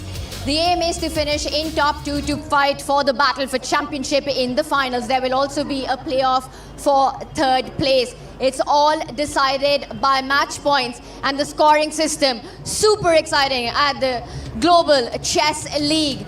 We will bring that up as we look further into how the games get decided. If you're playing black in our next game, that's going to be Hari Krishna's Upgrad Mumba Masters, led by Maxime vachier-lagrave. You start with the black pieces. Every win, your team gets 4 points.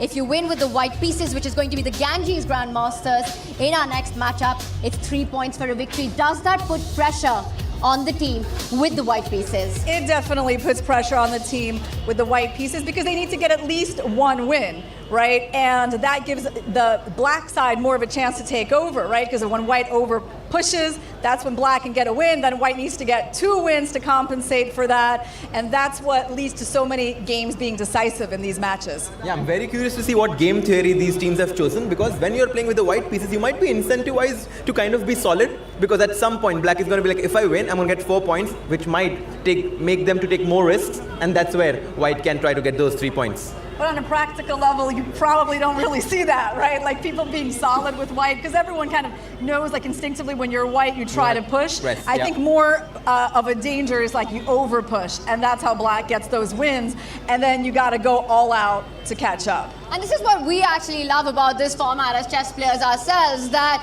there is this saying in chess, you know, you push for a win with white, you try to hold with black, but with none of that. With 4 points for the black pieces, you want to go all out in every single game, try to get those wins in. White has to be careful with the amount of risk that they want to take, not giving a chance to their opponent, but that's what this is. It's brutal here at Season 3 of the Global Chess League, and of course we'll be back with more action live from the Royal Opera House on the other side. You stay tuned with us.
And we sure hope you're ready for this one. What a treat it's going to be as the 5-time world champion, the legend, Vishwanathan Anand will be in action with the Ganges Grandmasters up against Maxime Vachier-Lagrave, the 2021 World Blitz champion. The Frenchman with 3 names, he will be leading the Upgrad Mumba Masters in our next matchup that's coming up.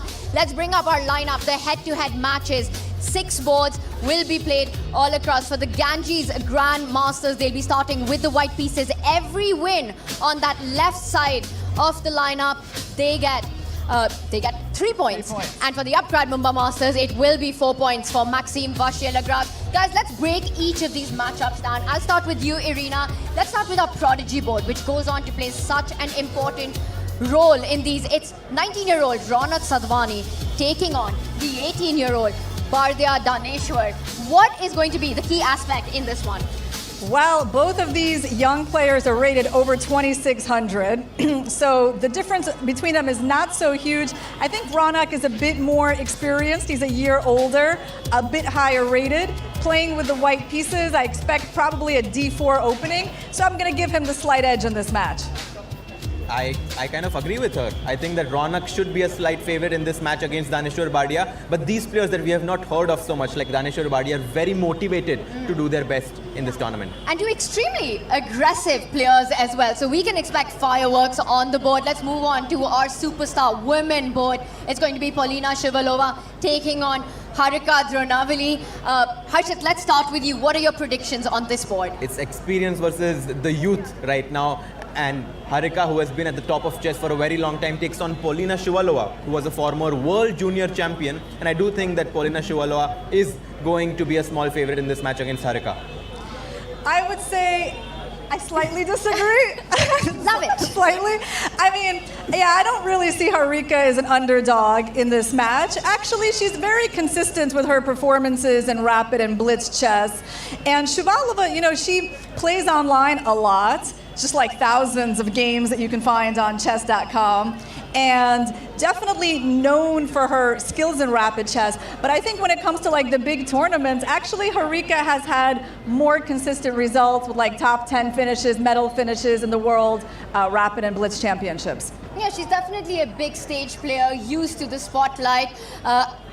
When I look at this matchup, I think it's going to be a very closely contested battle between Polina and Harika. Let's move on to our next superstar woman board. Solakidu will be playing against the India #1, Koneru Hampi, another one of our big hopes in the women's candidates. Yeah, so Stavroula making her entry into the Global Chess League, a young player from Greece in her early 20s, playing against the vastly more experienced Hampi Koneru.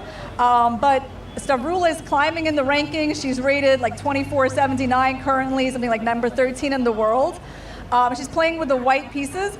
I mean, I gotta give the edge to Hampi because of her experience. Hampi is the 2024 Women's World Rapid Champion. She's also the 2019 Women's World Rapid Champion. And this is despite the fact that I don't necessarily consider Hampi like, you know, that rapid chess is her strongest area. And yet she's a 2-time world champion in rapid chess. So that just shows, you know, how much range she has. And especially given the format of the event, 20 minutes each of the players get, and there's only a 2-second bonus time from move 41. Moving up our ladder there, let's move on to our superstar men board, starting with the youngest ever World Cup winner, the then 19-year-old, the now 20-year-old Jabukir Sindarov, taking on the shock attack Shakrar Mamedyarov, known for his tactical style. Whose chances are better in this one, Harshit? You know, I've seen Sindarov right from the youth ages of under 8 and under 10, and recently has impressed me so much by his performance at freestyle chess and the World Cup. He's the winner of World Cup. He has qualified into the candidates. He defeated Magnus like last week. I'm all Sindarov in this game. And that's a clash of generations, but it doesn't stop here. Take a look at our second board of the men's superstar. It's going to be the one player who's had maximum improvement in 2025. It's Vincent Keimer, who's climbed up the world rankings to world #4, taking on the ever so solid Wesley So. To me, Irina, this feels like 2 players with very similar styles. While it's a clash of generations, stylistically quite matched. Yeah, it's a clash of generations. They're only around 10 years apart, Tanya, so it's not huge. But yes, Vincent is only 20 years old. It wasn't that long ago that Wesley was like entering the elite scene at a young age.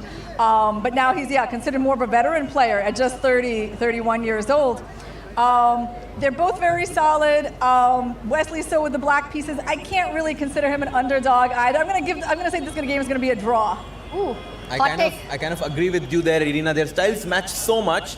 I somehow have a feeling that the experience of strategic play of Wesley So is going to prevail in this matchup with the black pieces. I have a feeling that Vincent will try to overpush, and somehow I get this feeling that Wesley might bring them the 4. No, he's playing with black, so he might get 4 points. Wow. It's definitely possible. I don't consider Wesley an underdog because he's just a very good rapid player. He is, and that's been one of the weaknesses that we have been discussing. Something that Vincent perhaps needs to work on has been his speed chess format. When the clock is ticking low, those mistakes do seem to happen. Vincent Kaima otherwise so in control, the one who's pushing, but then perhaps the clock could be a very decisive factor in this.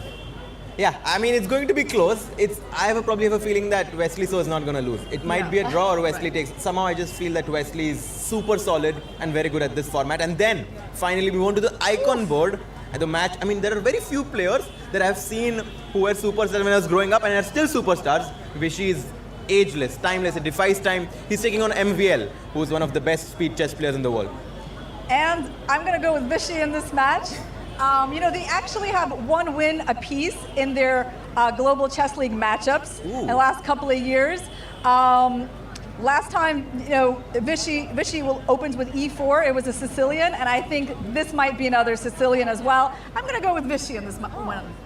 So you'd support here? Well, it's going to be a lot of fun. I know the fans are super excited about this one. In just a few moments from now, we will have all the superstars, 12 of them, walking in the arena to get the action started. Final predictions. Do the Ganges Grandmasters take it, or will it be the Upgrad Mumba Masters? Let's start with you, Irina. I mean, it looks like we split things down the line in terms of like who we thought had the advantage on the boards. Yeah, very tough. But to tough. that point, if you do split that, let's not forget it's 4 points for a win for the players playing with the black pieces. Yes. Yeah. So the match cannot end in a draw, even if you have 3 wins on one side.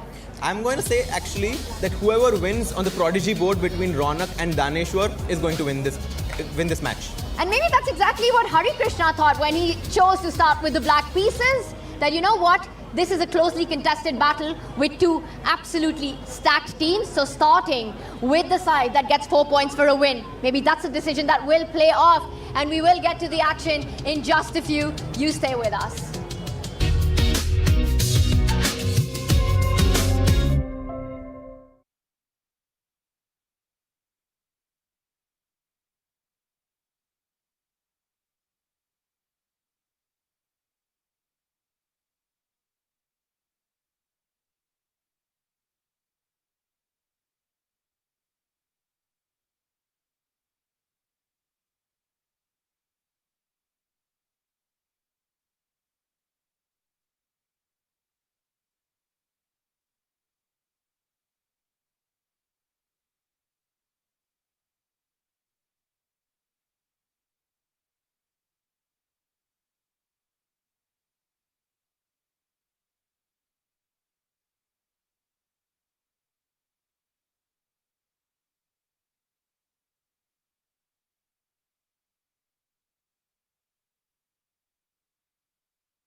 ये तो कर दूं ना यो अपना बैठ रहो यहाँ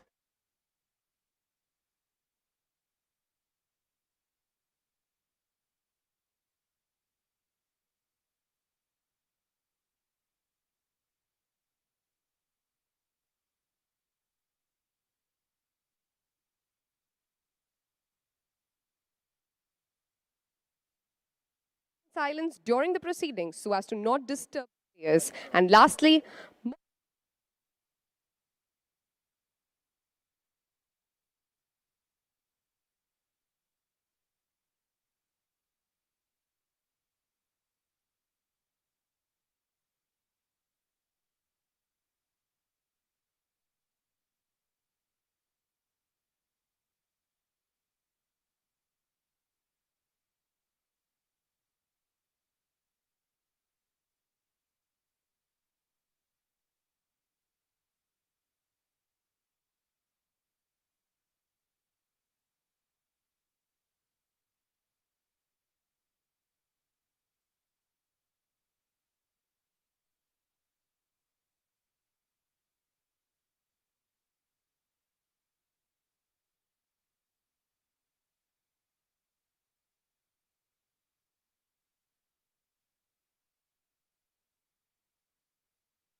It's now time to welcome a team that brings together class, consistency, and global excellence.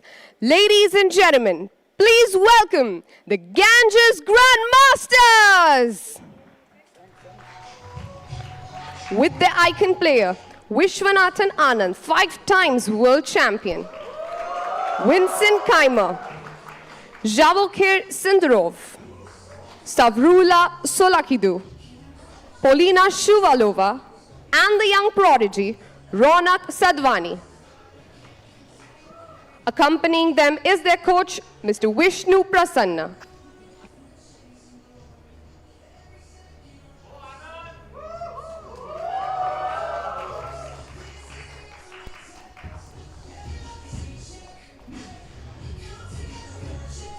And now, representing the spirit, resilience, and intensity of the city, put your hands together for the home team, the Upgrad Mumba Masters. The icon player, Maxim vachier-lagrave, Wesley So, Shakhriyar Mehmedyarov, Koneru Hampi, Harika Dronavalli, Bardia Daneshwar, and their coach, Mr. Hari Krishna.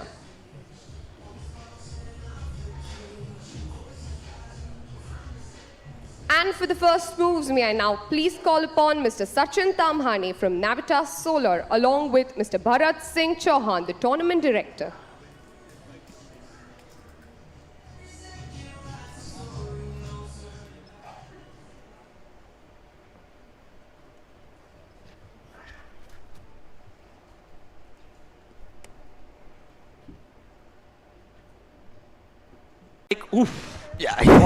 Aura farming was happening here. 5-time world champion, the legend of Indian chess, and we are so lucky to be witnessing him live. And in the fan zone, I can see Grandmaster Pranav Anand there in the background. Guys, give a round of applause to him. One of India's finest Grandmasters. 2600 elo here. He's playing with all of the players here. It's so nice to have him here. I think he's one of the reserved players. So if he gets a chance, we might see him playing inside the playing hall there. Also, Buddy Pranav is also here in the reserve boards. If he gets a chance, we'll also play. By the way, Harshit Bhai, we have kickoff on 2 boards. Hampi and Harika are taking on Polina Shuvalova and Stavrula Solakidu. Can we go to first Hampi's board number 4, Hampi versus Polina Shuvalova. Let's zoom in on that board and see what's happening here. They are moving super quick here. And it feels as if Hampi has chosen a very solid Petrov opening with the black pieces. She knows that if she's solid with black and gets her chances, it could mean a lot for her team, Mumba Masters, Upgrad Mumba Masters. And by the way, Harshit Bhai, am I right in seeing that Hampi is playing with her specs for the first time? I've never seen her playing with specs. Yeah, actually it's been quite some time to see Hampi in action. After she played in the Women's World Cup, there she did not have her glasses on, but here it feels like she's trying to get in the zone. You know, it's her first game after a long time. The players do need some time to get in the zone, but I think Hampi with her experience is going to get in that flow state very, very quickly here. She goes for rook to e8. Yes, can we have the board here just to show our viewers that this is a very, very symmetrical position. Looks like Hampi is like, with the black pieces, I want to not take chances. I want to play simple chess, and then if Polina pushes me, I'll get my chance. And by the way, we also had 2 other superstar boards that had kickoff. One between Sindarov and Shakhriyar Mehmedyarov, and the other one between the German prodigy world number 4 Vincent Kaimer is playing against Wesley So. Oof, what an encounter there. Should we go to Vincent versus Wesley? This is board number 2. Vincent Kaimer taking on Wesley So. If we can zoom in on them, they are on the right of the screen there. Beautiful. And Harshit Bhai, what is the opening here that we can see? He has chosen to play the Reti opening with the white pieces. Vincent Kaimer, एकदम solid player है. हमको पता है कि Peter Leko has been helping him for the last few years to improve, going from a talented player to one of the top players in the world. And he's chosen to play a very simple opening. Knight f3, g3, short castling कर लेने का, king safety, and now I think he's going for knight d to e4 idea. King को थोड़ा खसका लेने का, थोड़ा आराम से भाई. मुंबई में तो मुंबई लैंग्वेज में बात करने का. इधर like Wesley So, of course, one of the most solid Grandmasters. He's played a very simple setup. He would also like to castle and bring his knight out. So this is actually very early days. Let's go to the next board. We have Shakhriyar Mamedyarov. They call him the Shark Attack, and taking him on is this guy who is in the news abhi sab jagah. Vachier Sindarov is in the news after winning the World Cup. तो देखते हैं भाई music. Yeah, music. Let's go to board number 3 between Shakhriyar Mamedyarov and Vachier Sindarov. Let's zoom in there and see what's happening on this board. Oof. They are playing very theoretical line here. And if we can have the board, it started off as the Italian game, and we now have this position. Ek board ho jaye. And bhai, even though this is rapid chess, the players have to make sure that they utilize their time well. Because after 40 moves, they do get an additional time of 2 seconds. So you don't want to rush with your opening moves and then get into a worse position. But look at Sindarov. It seems as if he's very comfortable with his position as he's checking on his teammates. Very important to do that. Yes. This is a team format. And sometimes, based on the results on the other games, you have to choose your strategy accordingly. I agree. And there, Sindarov looking at other boards. We are maybe not getting the chessboard right now. How about we go to the game of Vishy Anand versus MVL. I think this is the icon board, the big one. And Harshit Bhai, Vishy Anand with the white pieces. What a legend he is. I thought this year he may not play too much chess, but there he was in Jerusalem, finishing second, ahead of so many big names there. And now we have Vishy versus MVL. Can we get the digital board? Can we show what's happening in this encounter? In this encounter, many people might think that MVL, who's known to be a speed demon, might be a small favorite in this match. But let me tell you, look at this. We have the live board with us. We've got this Spanish opening. D5. D5 player. And the amount of games Vishy has played in this line right from 1990s until this point. And sometimes, even though we've had this latest development in engines, someone like Vishy knows the old school kind of playing. D5, closes the center. Knight F1 now is what I'm expecting. Trying to go on the king side. Harshit Bhai, Vishy was playing Rui Lopez even before you were born.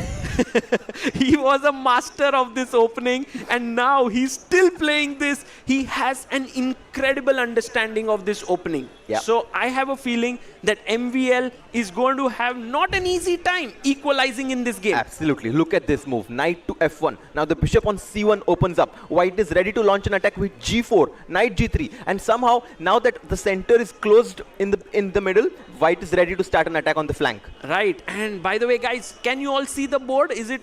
Wow, kya baat Let's hai? go. That's amazing. And Vishy and MVL is right now one of the most important encounters. And Harshit Bhai, he did move his knight back, and we will see MVL also bringing his knight into the game. How about going to the game between... Stavrula and Harika. It seems as if it's a very interesting position if we can go on.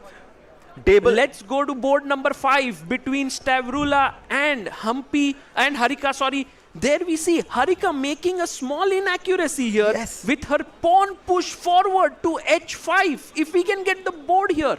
Exactly, because she played a very provocative opening. She played the perch defense with black, which generally gives white a strong control of the center. And humko pata hai, whoever gets control of the center in the start of the game is generally better, because it's easier to develop your pieces once you have good control of the center. And we are just going to give the live board with us now. But after H5, Stavrula definitely surprised to get such a good position. Yeah, she's looking good. So as of now, if we look at it, this could be a great thing for the Ganges Grandmasters who are playing with the white pieces here, an advantage on this board. We also have Shuvalova, who is playing quite solidly against Humpy. It was a Petrov. And Vishy Anand having a slightly better position against MVL. Let's go to the Prodigy board. Oh, we have the board here. Let's go. Kya baat hai? And the board here shows that white is in a dominating position. Harshit Bhai, can you explain why white should be better here? I mean, look at those knights on G8 and B8. The knight on G8 is completely covered by that pawn on G5, which is making sure that the black knight cannot develop, whereas it's so easy to play moves with white, right? We talk that in this time format, it's super easy to have simple moves. Here, white will just move the queen to D2 and has a pleasant choice. Short castle or long castle? Long. Let's go to the long side. Let's take the king there and push our F pawn, F4, F5. Why, I love that idea. Queen D2 long castle and boom, start the attack. And here, she goes for a different move. There is something known as Sangat ki Rangat, which means that if you are sitting next to an attacking player, you attack. But Stavrula first plays her knight to G3, which is a fine move. But the engines are saying now Harika has some chances to actually push her pawn to D5, which is an interesting possibility to push one step ahead with her D pawn. And maybe this was her strategy, to make sure that she gets a position where she can fight for two results. Maybe Harika thinks that she's a small favorite stylistically against Stavrula, and even if right now the engine gives an advantage to white, I think after this move D5 that you highlighted, it's possible that Harika is eyeing for those golden 4 points. Yeah, and by the way, guys, big news on top board, Vishy Anand versus MVL. It seems like Vishy Anand made some moves which were not the best, and the advantage has shifted in MVL's favor. Can we have that chessboard, the digital board ki bhai ho kya raha hai yahan par? And Harshit bhai, this is a dream scenario for the Upgrad Mumba Masters, because you know, if your icon board strikes, it's huge thing. Just like how Firuza struck on board 1 for the Triveni Continental Kings. If MVL can do this with the black pieces, it would be huge. And as we are, yes, we have the board here. Oh, let's go. Just explaining to our viewers, why is this better for black? You know, white has this pawn on B4, which loses control of the C3 pawn if it were on B2. And I think this is the problem, that the pawn on B4 is overextended. Also, I just noticed that black has a bishop pair. And at some point, black is going to open up the position with D5, which Vishy is trying to stop with bishop to B3. If black gets to open up his position, maybe G6, H5 at some point, black is definitely going to be happy with those two bishops. Yeah, and Harshit bhai, also, if we look at it, black has the bishop pair in this position. Black has the two bishops. Meanwhile, Vishy Anand will be looking to move with his knights. He's known for his knight attacks. And here we can see the crowd inside the playing hall who are sitting inside the Royal Opera House. It's like they're watching a movie by, you know, it's these top players playing in front of them. It must... They're waving out, you know, they're waving to us. And let's go, hello guys. So nice to see everyone there enjoying. And you know, guys, if you are in and around Mumbai, why don't you come to the Royal Opera House? You can not only enjoy here in the fan zone, I can see an incredible mahol being created, and also inside the playing hall. No, I mean, absolutely. You know, I can't lie to you. I really want to go inside and sit and listen to you guys, because it's so nice. It's an absolute blast for the spectators here. And let's quickly go to board number. Let's go to the sixth board. Yeah, the Prodigy board we haven't looked at yet. Daneshwar Bardia versus Raunak Sadhwani. And here, guys, Raunak, by the way, is a very, very big talent of Indian chess. We were talking about this. 2023 breakout year for Pragnananda on Prodigy board. 2024 breakout year for Nihal Sareen on Prodigy board. Will it be Raunak's year this time? If we can get the board here, what are your thoughts, Harshit bhai? Is Raunak Sadhwani doing really well? He's trying to put pressure on this solid young talent from Iran. He's placed his knight on F5. Is trying to get this advantage of bishop pair. And just talking a bit more about Raunak, I've analyzed and trained countless hours with him. Super talented player, had a peak rating of 2680, and I'm just hoping he gets this breakthrough, as you were talking about, to reach the elite of chess. Black chops the knight on F5. He takes it. Oh, he takes Not the yet. knight with his bishop there. It has happened Yes, it has on happened. the board. Uh-huh. And then pawn takes. And this is the live board position, guys. A very sharp and interesting game. Let's go to the game between Vincent Keimer and Wesley So on board number 2. This is a very, very important clash. There you can see Vincent Keimer completely zoned in. Wesley So also looking very, very calm. And en passant. Exactly. I think passant ho gaya hai. And can we get the board here so that we can see this, what's happening? Do you think, Harshit bhai, this is going to be a typical King's Indian attack with that pawn on e5 and white going to checkmate the black king? I think so. I mean, before the match, in the preview, I was talking about how this is going to be kind of a slow strategic game, as Vincent and Wesley, both these players love to play positional chess, but Vincent is like, wait a second, I can also play dynamically. Knight g5 and queen h5 is exactly what white is hoping for right now. And we are going to get some nice footages here of the people here in the fan zone. Hello guys, so beautiful here, and people are so thrilled to be here. Are you enjoying, guys? Make some noise if you're having a good time. So nice, so nice. And that is the mood here. And let's have a look at the crowd inside the stadium. They cannot make noise, guys. Don't make noise. भाई आवाज मत करना, हाँ, just आराम से भाई, शांति से wave कर सकते हैं यहाँ पे. Inside the playing hall, they are not allowed to make any noise, but they can hear the commentary. This is a big innovation that has been brought in, and I love how the crowd is just playing together here to have a good time, not making any noises inside. no, for sure. I think this is a great opportunity. It's like keeping your phones on silent as soon as you enter the movie theater.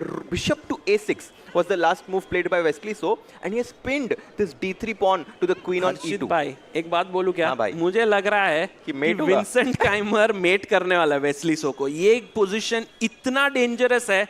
He's going to go on the attack. H pawn will move forward, create weakness and checkmate.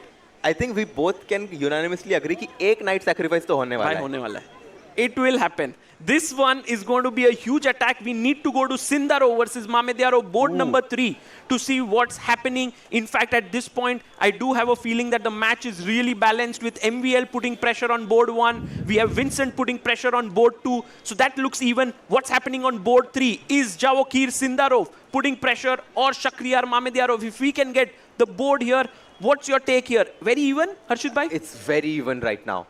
And Sindarov should make sure that he doesn't overpress, trying to get those 3 points. I think it's so difficult being a player in this format, because we're just going to give the live board with us right now. But you know, you have to make sure that you don't only focus on your game, but also the games of Stavrula, also the game of Vishy Anand. And here you see pawn to c4. I think maybe Sindarov feels that he needs to take risk in this position, as he might not like the positions of his teammates. Knight takes d4, opening up that bishop on b2. Yeah, can we have the bar also here, guys? And if we can get this to just show our viewers that the position, although looking good for white with lot of space, still black is very solid with all the pieces very nicely positioned. So it's equal as of now. Let's go to the game between Humpy and it's board number 4, Humpy versus Polina Shuvalova.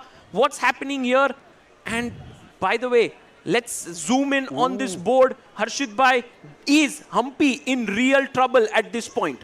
Look at those two knights that you can see on the camera right there. The two knights in the center of the board. The knights control the maximum amount of squares when they're in the middle. Inside the playing hall.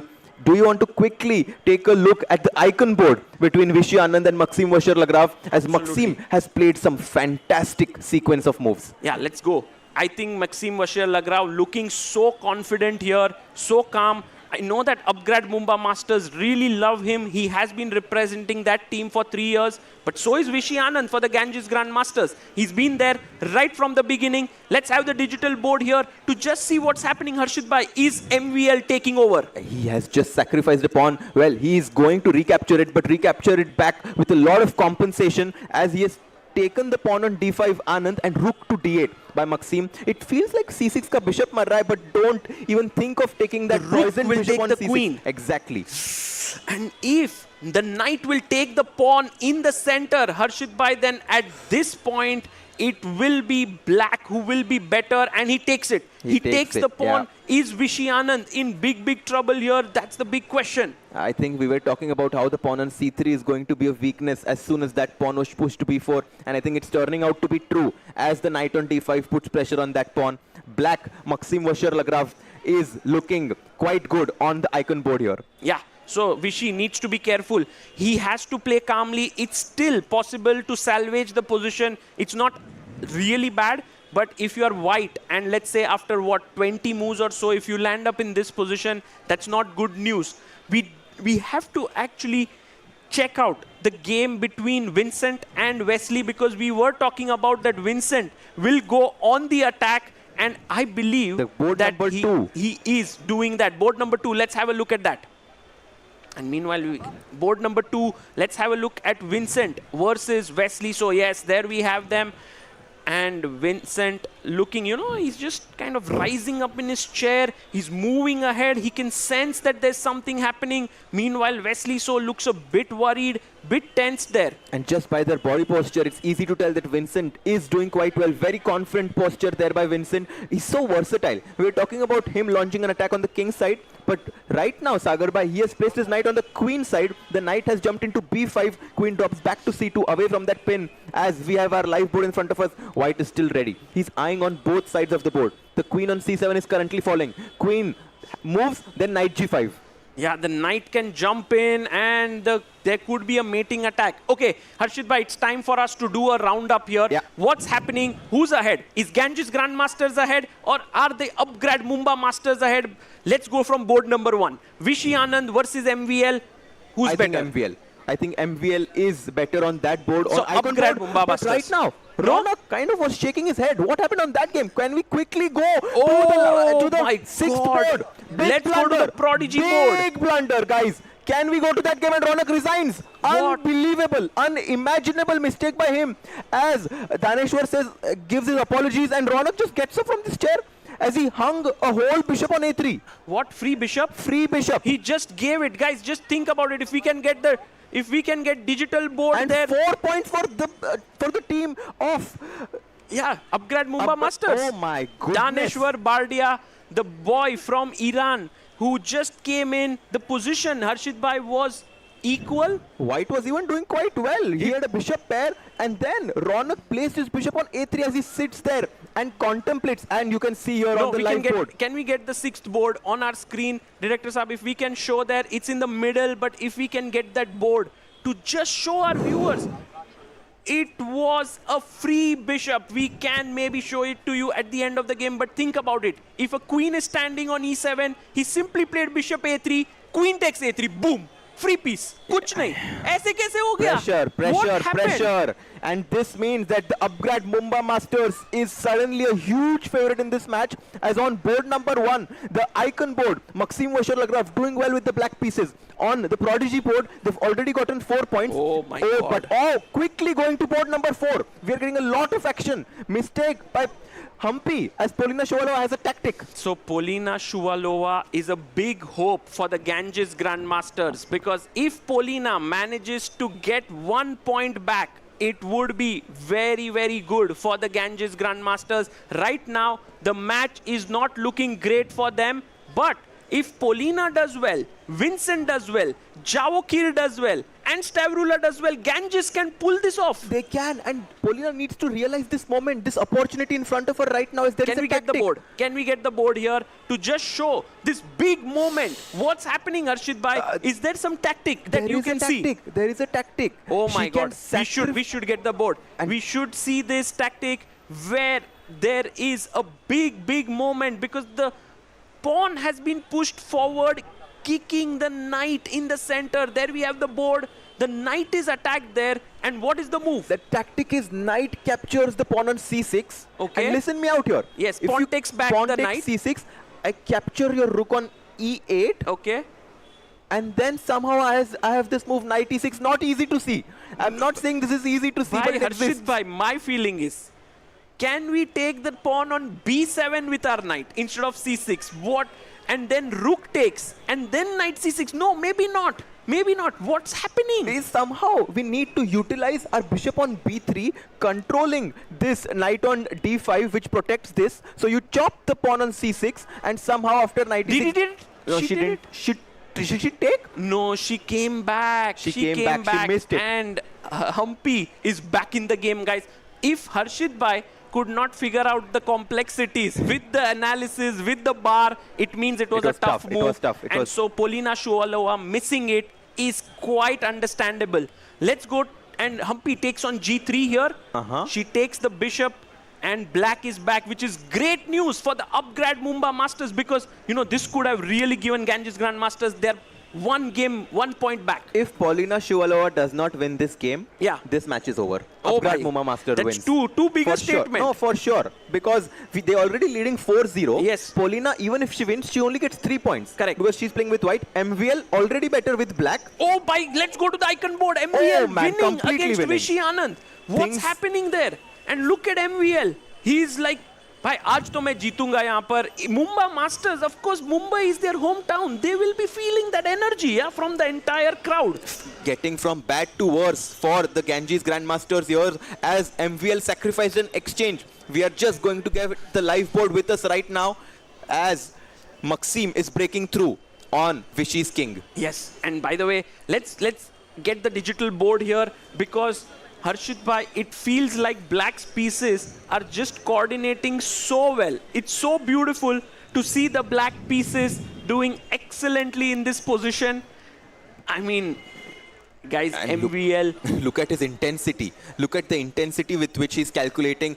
This means a lot. Everyone in this team wants to make sure that the Upgrad Mumbai Masters win it at their hometown here. And Yes. MVL.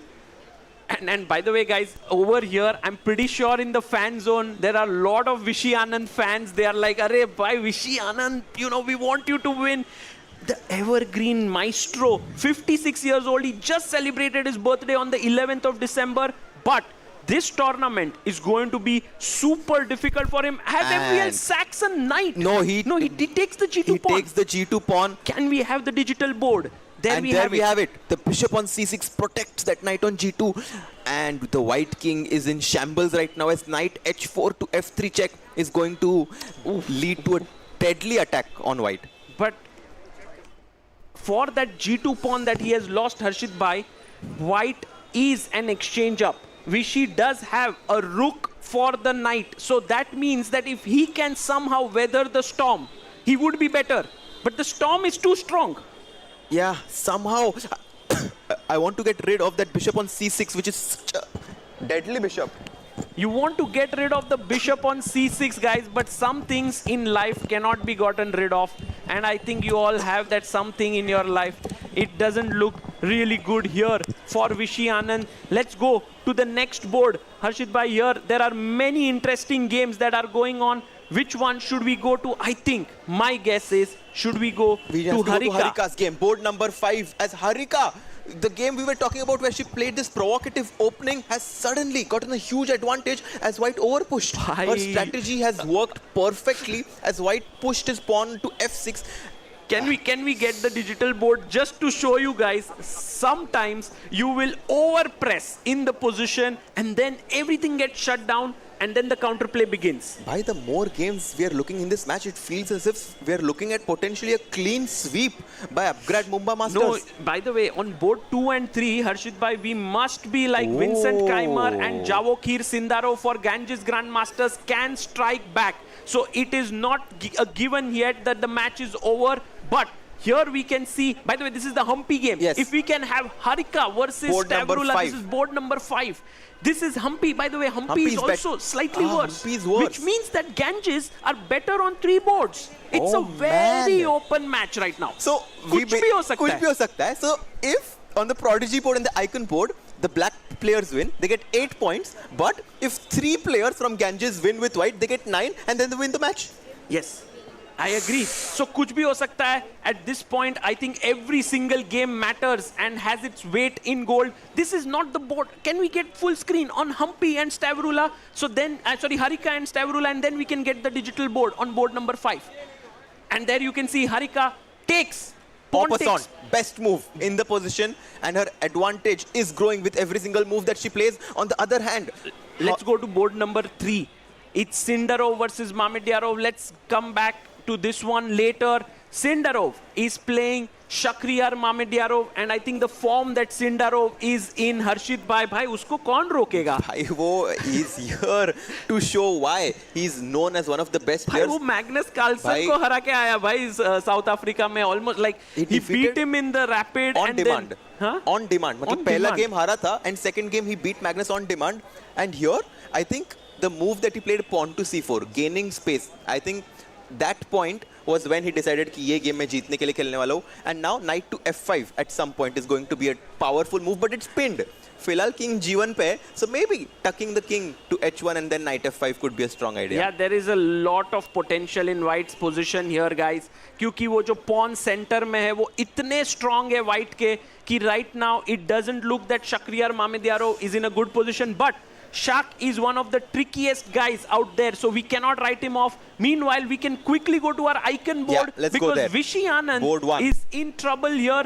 MVL has gotten that knight maneuver to try and checkmate Vishy's king. You can see Vishy. Yeah, he's not happy. His body language is like, this is not looking good for me. I think he's kind of taking a glance over the other boards. I think he's looking at the game between Humpy and Polina Shuvalova to see as if Polina has some chances there. And yes, Polina does, which might make Vishy feel slightly better about his position right now. But if we can just get the live board, here we have it. Knight comes to h4, hitting the pawn on f3. The queen on c8 attacks the h3 pawn. Mate ही हो रहा है. He takes on pawn. f3 with a check. And I might not be surprised if Vishy Anand might resign this game here, guys, because it's over. Look at his king, so exposed. This would be the second win for the Upgrad Mumba Masters. Oh my God. But it's not over, as you said. So we are basically saying that Upgrad will take an 8-0 lead. 8-0 lead, bhai. 8-0 lead. And then, meanwhile, Harika is doing well against Tavrula. If she beats, it's over. If right now, let's stick here. Let's stick here. Bishop f3. Bishop he takes takes on f7. f7. What a sack there by Vishy. If king takes, then maybe the rook swings over and pins it. But isn't that? I mean, it's just material down. I think Vishy Anand is playing this as a desperate attempt. Yeah, he's trying to muddy the water somehow, because black can always defend the bishop on f3, reinforce the protection with pawn to e4, and that's going to be all for that game, as he does take the bishop on f7. And Vishy's like, 1 second, what did I just do? Yeah, I think in general, Vishy might just resign this game, guys. This is not looking so good. Oh, he brings his rook to f1. This is the final trick. The bishop is pinned to the king. Harshit bhai, is there a move that black can save everything? Yeah, pawn to e4. Pawn to e4, and immediately And what about knight takes pawn? Knight takes pawn, and then the queen on c8. We were talking about the pawn on h3, Marrata. I think we can take the pawn on h3. We take the pawn. Yeah. We take that pawn on h3, and it is a big attack there. And Vishy Anand will lose. So that means Upgrad Mumba Masters will move to 8-0. But Harshit bhai, show me a game where the Ganges Grandmasters will strike back. We have to go to board number 4. In that case, the game between Polina Shuvalova and Koneru Humpy, as the last move of Polina Shuvalova. What a statement move, trying to open up the position. Look at that king on h8. It's very weak. Pawns on f6, h6. And yeah, Anand resigned, guys. A big win for the Upgrad Mumba Masters. A big round of applause to MVL for playing so well. And look at the dugout there. Yeah, Handshakes super happy by Daneshwar Bardia there. And also, do we have Hari Krishna there? He's the coach of the Upgrad Mumba Masters team. It tells a lot about your team when you have Hari Krishna being the coach and not a player in the team. And by the way, Harshit bhai, look at the kind of mood in the Ganges Grandmasters squad. Raunak Sadhwani blundering a piece and losing. Vishy Anand losing here the game. It doesn't look good. They need one win. And here you can see the players analyzing quite happily about the remaining boards. Do you want to quickly take a look on board number 4? Board the number game 4. where Ganges Grand... And yes, that's the game I was talking about, Shuvalova. And right now, she made a mistake. Do you think that Humpy can make a comeback? The last move of queen takes pawn in the center was a mistake. Humpy can now trade the queens and does have drawing chances. But her clock situation also not looking very promising right now, as she does take white's queen. Bishop takes black's queen on d5. Whenever there are pawns on both sides of the boards, we do mention that the bishop is superior than the knight. And here we are just going to see a shot of the game of Maxim and Anand, which just concluded. Yeah, and Vishy Anand, by the way, well, he would be looking to make a comeback there. And there you see Vishy, of course, not very happy. He's hoping for someone from his team to strike back. But every board where Ganges is better, somehow the Upgrad Mumba Masters makes a comeback. Let's but quickly not go on to board Vincent number Keimer. 2. Yes, Vincent Keimer is breaking through. There? He's breaking through. It's a mate bhai, Harshit bhai. You were talking about it. The queen has gone through. And bhai, he has sacrificed a piece, as we were talking about on e6. Queen comes what in. Exciting games we are getting here, guys. I can tell you for sure that these are some incredible games today that we are seeing. Caruana, Firuza, and now Vincent versus Wesley. So if we can get the board, it's a checkmate happening. There you see the queen is going to enter on h7 to deliver the checkmate, bhai. Exactly. And right now, the players like Vincent and Paulina have to take the weight of the shoulders of Ronak and Anand. They need to take the burden on themselves because the match is not over yet. They're down 8-0. But if those three players win their game, what a comeback this would be. Oh, yes. In round 1, match 2. For sure. But even if these three players win, it could be not enough if Harika scores a win for the Upgrad Mumba Masters on board number 5, because then every win for black is 4 points, every win for white is 3 points. So even if it is 3 wins per side, it's actually the Upgrad Mumba Masters that win because they have the black pieces. Yeah, I mean, here Vincent is doing his best to win. He's not focusing on the other boards. What he can do best is to win this game, which is in front of him. And he is doing that as he sacrificed his piece. You can see black has 3 pieces for white's two. But wo kya kar rahe yaar piece? A7 pe knight, B6 pe knight, whereas the white's bishops, those rockets, eyeing on the H7 and H6 squares. I think it's just, oh, and he takes the pawn on H6. Guys, someone just call an ambulance here because but not this is for Vincent. not for Vincent. This is a big, massive attack coming. तो भाई ये तो हो गया भाई. यहाँ पे Vincent कैमर जीतेगा. Vincent will win here. को जाते हैं भाई. Sindarov on board 3. Shakhriyar Mamedyarov के साथ खेल रहा है. And on this board, Javokir Sindarov भाई इसको देख के मुझे डर लगता है. What is he doing? His knight has come to F5. He's looking really good. Him as well. If we can get the board here, it would be amazing. I mean, you talk about bold and ambitious. I am only hearing Sindarov as he's pushed his pawn to G4 and the knight to F5, opening up that bishop on B2, and his advantage is slowly but surely increasing. Yes, and there we have the board. Look at that one. White pieces are really well positioned here, and some tactics. As Harshit Bhai said, there is a rocket on B2, Harshit Bhai. But let me tell you, Shakhriyar is someone who's eyeing on these small tactics. He's a very tricky player. भाई नहीं Sindarov नहीं उसको trick नहीं करने देगा यहाँ पर. And by the way, let's head to board 2 between. Oh man! Oh, Vincent has just won his game for the Ganges Grandmasters. No. He drew. He gave a perpetual. I can't believe That's it. Oh my goodness! It doesn't seem to be the day of the Ganges Grandmasters. And this is why it's so important to look at what happened on your teammates' boards, because if he knew that they were trailing 8-0, Vincent would have never done this. I'm sure Ronak and Anand, feel worse about their losses now because Vincent had a huge opportunity. Yeah, and now this means the score is 9-1 in the Let's favor. see the results. And yes, this is the result. Draw. Perpetual. Check. भाई क्या ही कर दिया यहाँ पर. That was this not a good now, idea. Right? What has been done by Wesley So here has been an incredible save. Not a great idea for Vincent Keimer. And now, what are the hopes here for the Ganges Grandmasters? I don't think anywhere they are taking because home, if we can quickly go to board number 5 of Harika, who's playing against Tavrula. Harika is also completely winning, and this is a steamroll by Upgrad Mumba Masters. What a start! What a stellar performance by the team. Last year was not great for the Upgrad Mumba Masters, but this year they have come back, win a brilliant way. First of all, the event is organized in Mumbai, and Upgrad Mumba Masters doing so well. And there we have the board here. Harshit Bhai, black is what? Right now, no material up, but the black king on G8, kitne safely bete andar, and white ke king on G2 is too weak. He's kind of using the pawns on F6 and G5 as protection, as shield towards his own safety, whereas the white king on G2 has no pawns in front of it to defend it. And whenever there is a major piece endgame, Sagar Bhai, we always talk about the importance of king safety. And it's clear in this position that black has a much safer king, even though it doesn't look like it. By the way, attack them.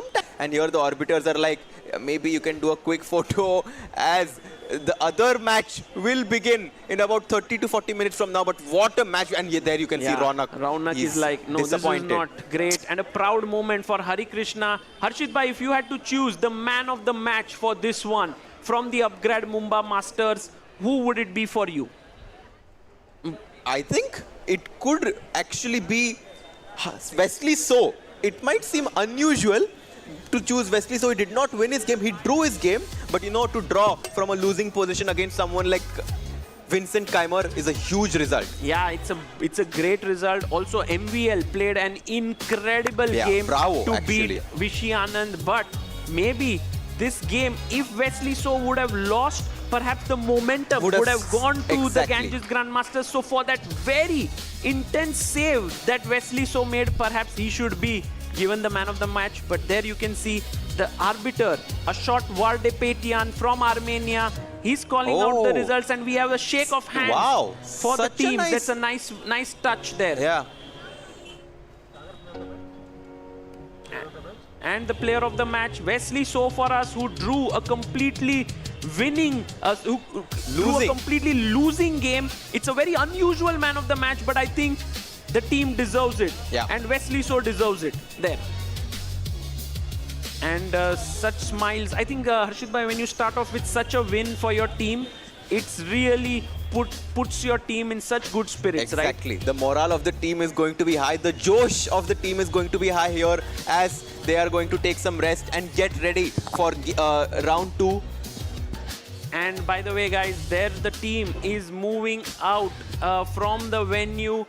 And Harshit bhai, two matches have ended today. Triveni Continental Kings beat the Alpine SG Pipers convincingly, and now it was the Upgrad Mumba Masters who managed to beat Ganges Grandmasters. It's now time for the final game of today that will happen at 8 p.m. The big clash between, you know, the American Gambits who are taking on the team of Gukesh. Bhai, what a game that is going to be, the PBG Alaskan Knights. And it's time for us to take a short break, and on the other side, guys, more to follow. The final match.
Welcome back, everyone, to Season 3 of the Tech Mahindra Global Chess League. And it was the Upgrad Mumba Masters wiping it out with 17-4 against the Ganges Grandmasters. And we go straight to Arohi, who is with the player of the match. Hello and welcome to the post-match presentation ceremony of match number 2, where the home team, Upgrad Mumba Masters, ended up winning this one. They started this season on a win, and to give away the Man of the Match award tonight, we have with us Mr. Vipin Bhatt, DGM Bank of Baroda, and Mr. Sachin Tamhane from Navitas Solar. The Man of the Match award goes to Wesley So from Upgrad Mumba Masters. There.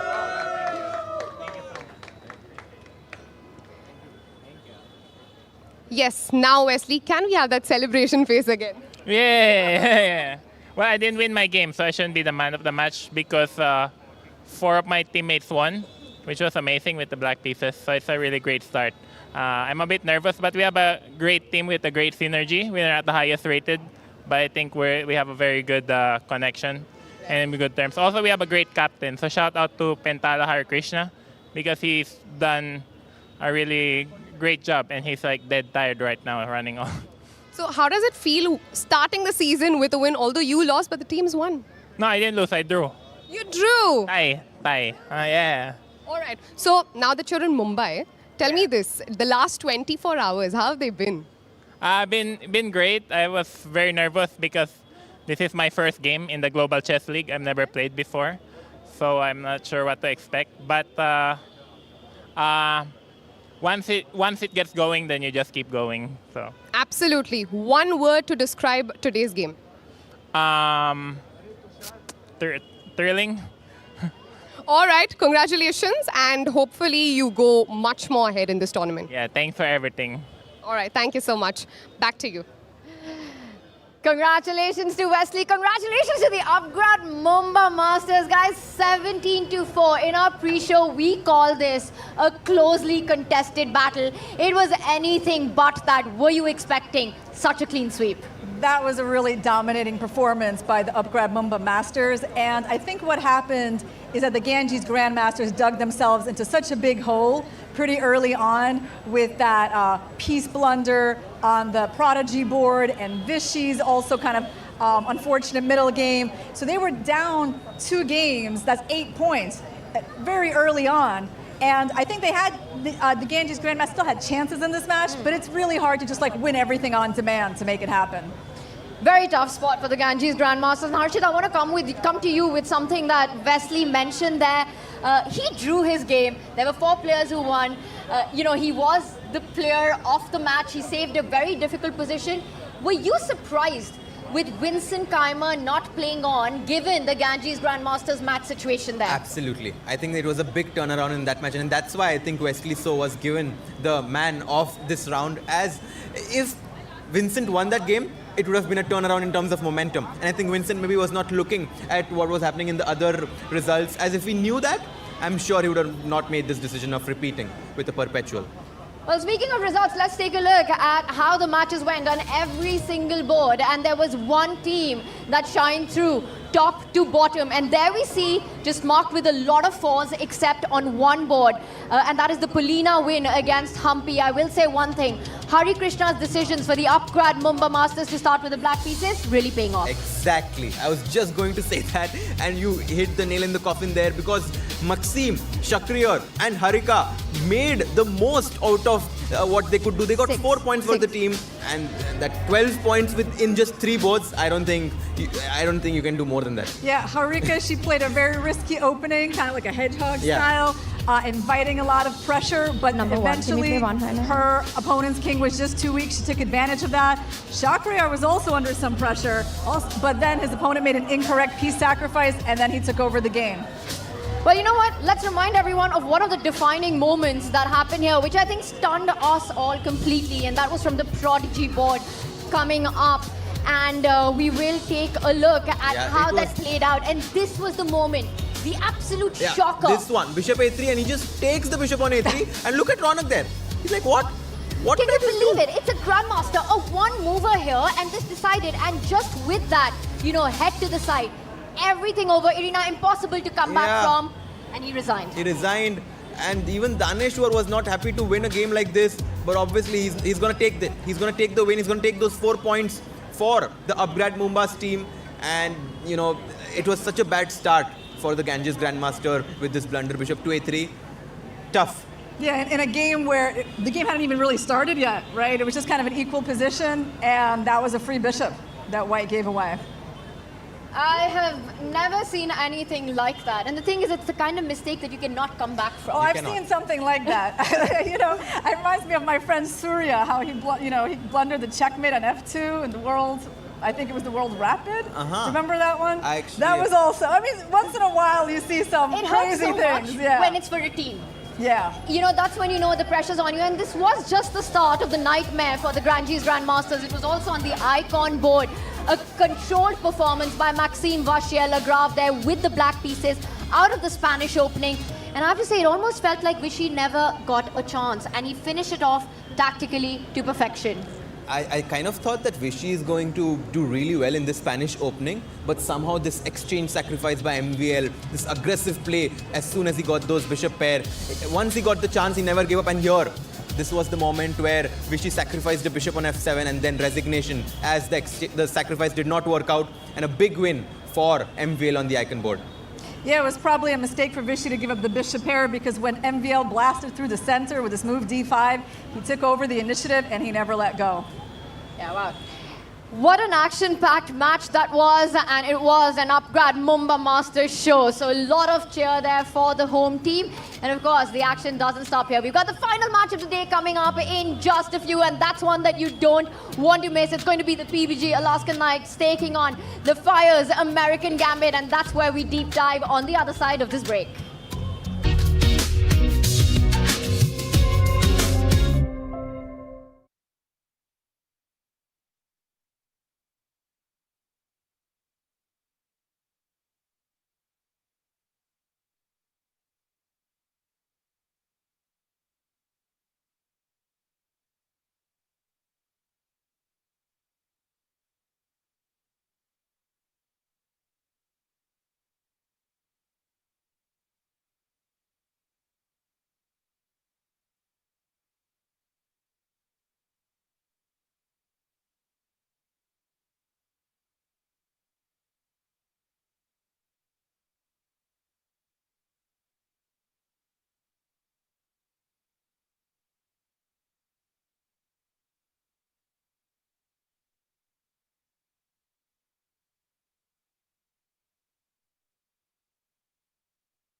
We're in the city of dreams, and you got a dream matchup coming up for you just next. It's the PBG Alaskan Knights taking on the Fyers American Gambits, which means on the icon board, it's going to be Gukesh versus Hikaru Nakamura. And first, we go to Arohi for the match toss. Match number 3, we are here for the toss of the final match of tonight. We have the coaches of both the teams joining us for the toss. We have GM Abhijit Kunte for PBG Alaskan Knights, and we have GM Srinath for the Fyers American Gambits. Along with them, we also have Mr. Bharat Singh Chauhan, the tournament director, along with Mr. Ashok, the chief arbiter. Can we have the coin toss? Mr. Abhijit Kunte will be taking the call. Heads is the call, and heads it is. PBG Alaskan Knight wins the toss, decided to play black. And with that call, we're going to go back to the studio. And once again, the captain's choosing to start with the black pieces after winning a toss. Irina, is this going to be a trend that we'll see here in Season 3? I think we will. You know, I mean, especially once we just saw how nicely the Upgrad Mumba Masters won with that strategy, I think it's not surprising that we're seeing another team copy it. What do you think about this decision? And you know, Irina, as you're mentioning, a spectacular 17-4 victory by Upgrad Mumba Masters in that last match. Abhijit Kunte choosing for the PBG Alaskan Knights to start with the black pieces, inspired by that?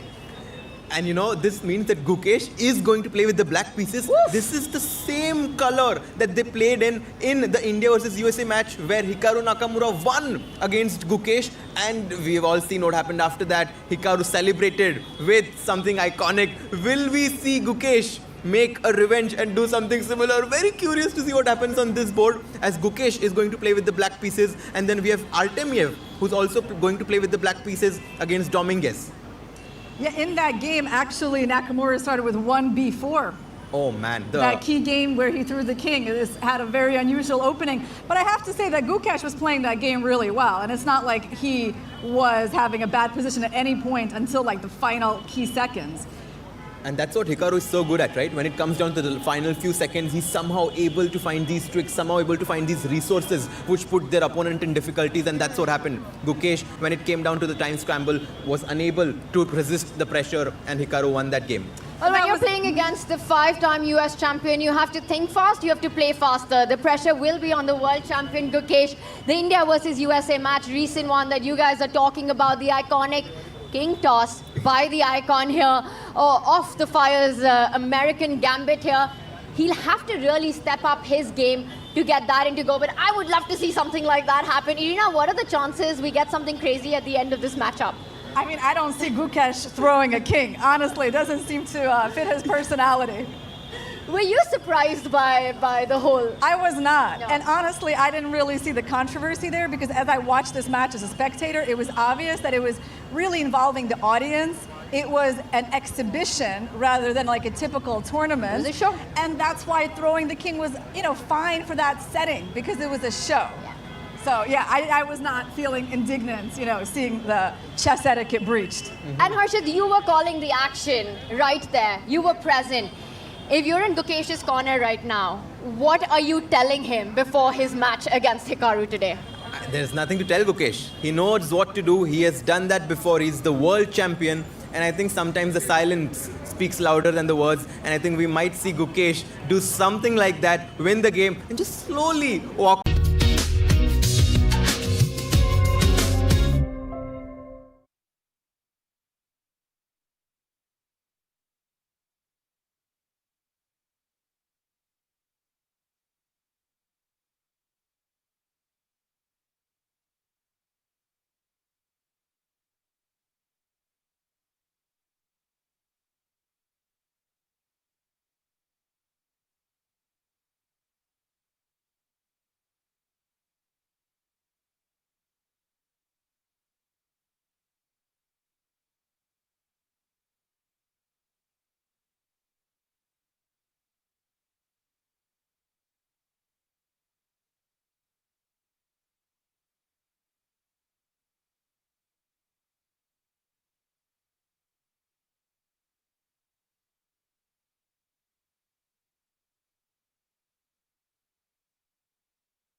what a fantastic atmosphere we have here at the Royal Opera House at the live fan zone. There's chess going on, there are games on just behind us. Fans and so many of them waiting for their favorite players to walk in and out of the arena. It's pretty awesome, guys, to be in Mumbai right now. It is. It's the most unusual venue where I've ever commentated, but you're really in the middle of all the action. The fans, the chess, the players, we can even see them going in and out of the venue. So, yeah, it's lovely to playing under the Mumbai sky. And I wonder, Harshit, if it seems like there's an extra something in the air right now because a certain Gukesh Tomaraju is about to walk into the arena. Oh, absolutely. This is definitely the match of the day. Gukesh versus Hikaru. Hikaru just flew in yesterday midnight to be able to play for their team, the Fyers American Gambit. And I'm sure the whole team is super pumped to have him play in the first round. And also, let's not forget, we've talked about this match, but we talked about the world champion. We also have Arjun Irigaisi, India #1, who's going to be playing for the PBG Alaskan Knights with the white pieces on board too. Oof, so much action coming up, and I will say Hikaru Nakamura has his own set of fans who are here. I think everybody loves to watch him in action. Absolutely. He is in so many ways contributed so much to the chess world that goes beyond just the board. Well, like you said it, Harshit, it doesn't stop there, the action. Let's bring up our lineup here. The head-to-head matchups that are coming on, and there we have it. Let's go from the Prodigy board, Irina. I'll start with you. It's Daniel Darda taking on the world rapid champion, Volodar Murzin. What do you make of this matchup stylistically? Okay, well, Darda is a sharp player. These players have played each other a few times, and they do trade wins. I wouldn't say that Murzin, even though he's higher rated right now, has been like dominant in their matchups. He's a very solid player with the black pieces. So I'll give him like still a bit of an edge in this match, but not too much. And I think that the American Gambits, the Fyers American Gambits also thinks that Murzin should be a small favorite on this board, as Murzin has done really well in this format, in the rapid format. He's the current world rapid champion, as you said, Tanya. So I also think Murzin with a small edge in this match. And that's such a key factor with 20 minutes on the clock and no bonus time for the first 40 moves. Because very often that's exactly when you already have decided the evaluation of the game. So if you're able to keep the speed with the accuracy, something that we expect out of the World Rapid Champion, perhaps on that particular board, we can go on to say a little bit of an advantage for the American Gambits? I think so. All right, so our experts feel fire on the board on that one. Let's move on to our next matchup as we go on to the Superstar Women board. It's Sara Sadet against Inyak. And to my eyes, this is a more closely matched battle. For Sara, she moved to Spain recently, also had a baby, but she's still so inspired to give her best. She's been at the Global Chess League for both years, and I think she really wants to prove that she belongs here. Yeah, and this is Teodora Inyats's first time in the Global Chess League. She's a young player from Serbia. And actually, I think in the women's side, it's sort of divided between like the young up-and-coming players and the ones who are like really established in terms of their rapid and blitz skills, right? So for someone like Inyats, I don't feel like we really know exactly how strong she is in the faster formats, right? Because she hasn't, she's still pretty young and she hasn't really showed her full capacity in the faster time controls. Sara versus Inyak, who takes it? I think Sara Khadem, with her experience, will be a small favorite in this match. All right, well, she was in Dubai, she was in London, she's in Mumbai right now. Will she prove her experience to be valuable? From that, let's move on to our board number 4. It's Katrina Lano taking on Bivisara. Katrina will play with the black pieces, part of the PBG Alaskan Knights. What do we make of that one? I think in this one, Katrina, with her experience, once again, she's been in the women elite for so many years, but Bivisara has really made her mark. She's arrived on the scene. She's much younger to Lano, but with some incredible performances over the last 2 years. Yeah, this is definitely a powerhouse matchup in terms of two women who are really good in rapid chess. Lagno has many world titles to her name, and Bivisara as well, despite her age. She's like a 2-time world blitz champion. I remember they recently faced off in the Grand Swiss in an important game where Bivisara was close to winning, but didn't quite press home the advantage. So I think we're going to see some fireworks on this board, especially because, she's white. Reena predicting the fireworks, though Diwali happened a few months ago. Who do you think? Would you agree with Somehow I that? have a feeling that Bibisara isn't shy of big stages. And on this big stage, playing against Lagno, I have a feeling that also because her recent, like maybe she's training with Sindarov. We know that they're good friends. And I think that Bibisara having that, you know, feel and desire of big stages should be able to clutch this. All right, so you're saying with Murzin and Bibisara for the Fire American Gambits, right now a slight lead in our prediction game at least. Let's see if the PBG Alaskan Knights can match up on both three of the superstar men board. We've got Dominguez against Richard Rappo. Now Richard Rappo has been one of those players who's been in Dubai, who's been in London, who's in Mumbai, but has played for all three different teams. Meanwhile, for Lenier, it is his debut and he comes in for the Alaskan Knights. What do you make of this big matchup? Well, this is definitely one of those things where you got the crazy style and the very solid style, right? Because, I mean, you know, Rapport is famous for his, like, creative play, his sacrifices, and Dominguez is known more for his, like, very solid opening preparation, just, like, very good all-around game, right? So he's not usually the one who drives the complications. That's going to be Rapport's job in this game.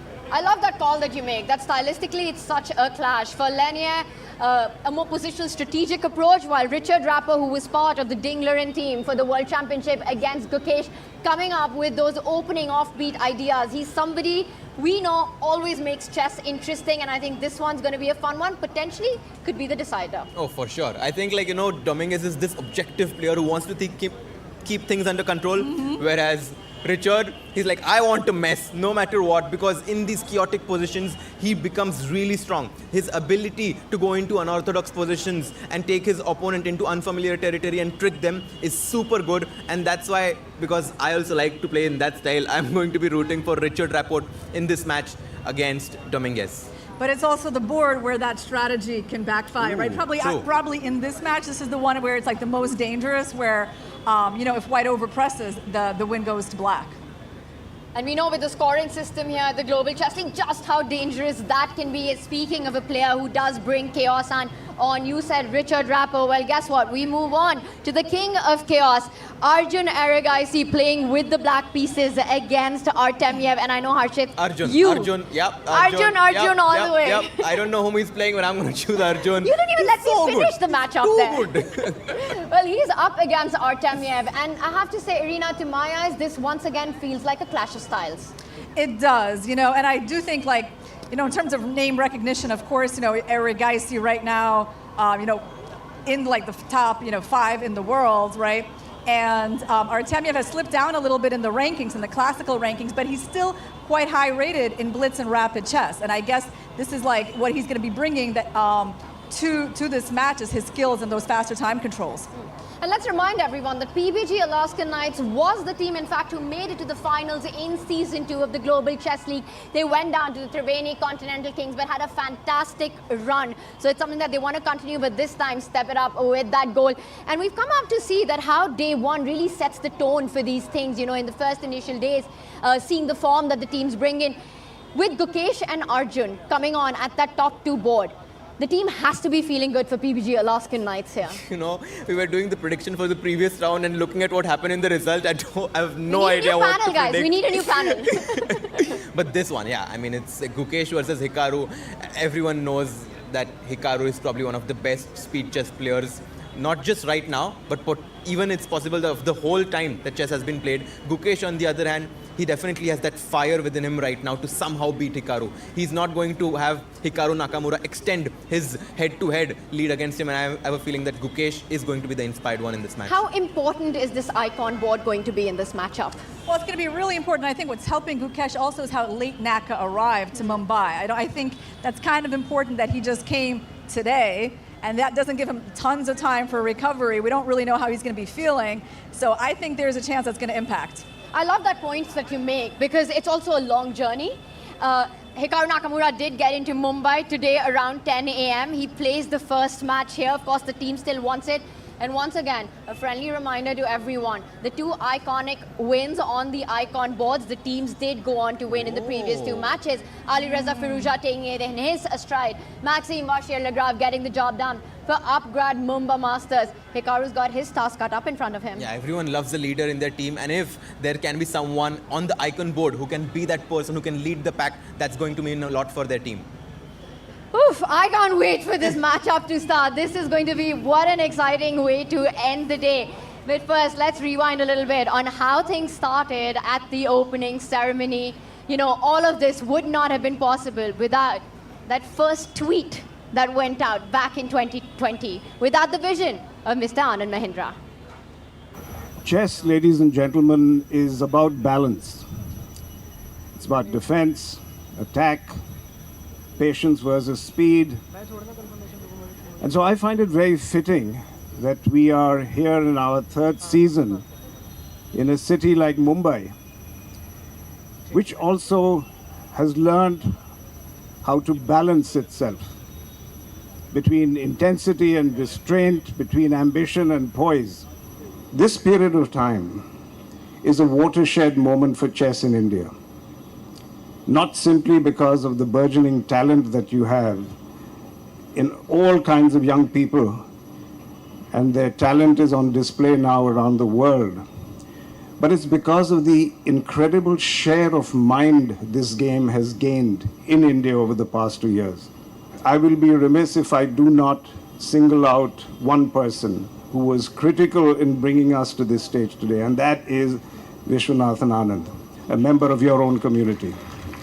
Now, I didn't know him, knew of him, of course, but through a mutual friend, I got in touch with him, and I asked him to help us and to mentor us.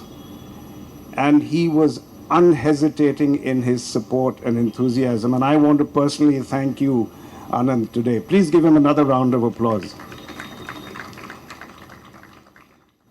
So you're not going to see more glitz and glamour. What you're at is really a celebration of a game that is, I call, the brilliant game. If you say football is the beautiful game, chess is the brilliant game, and it deserves respect.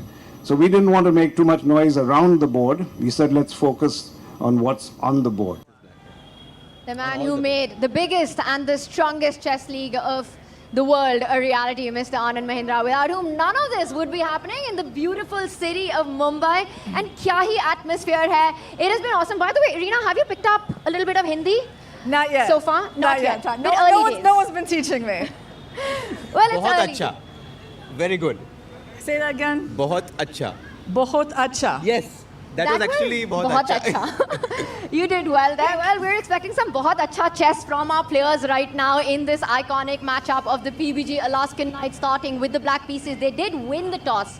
By choice, they will start with the black pieces, and the Fire American Gambits, they're captained by Srinath, icon by Hikaru Nakamura, will play with the white pieces. Let's bring on our matchups, the head-to-heads that we've got one more time. The one thing that we saw play out in the previous match was the importance of game points, Irina. The team with the black pieces, essentially, if they win on two boards, the team with the white pieces will need 3 wins to counter that.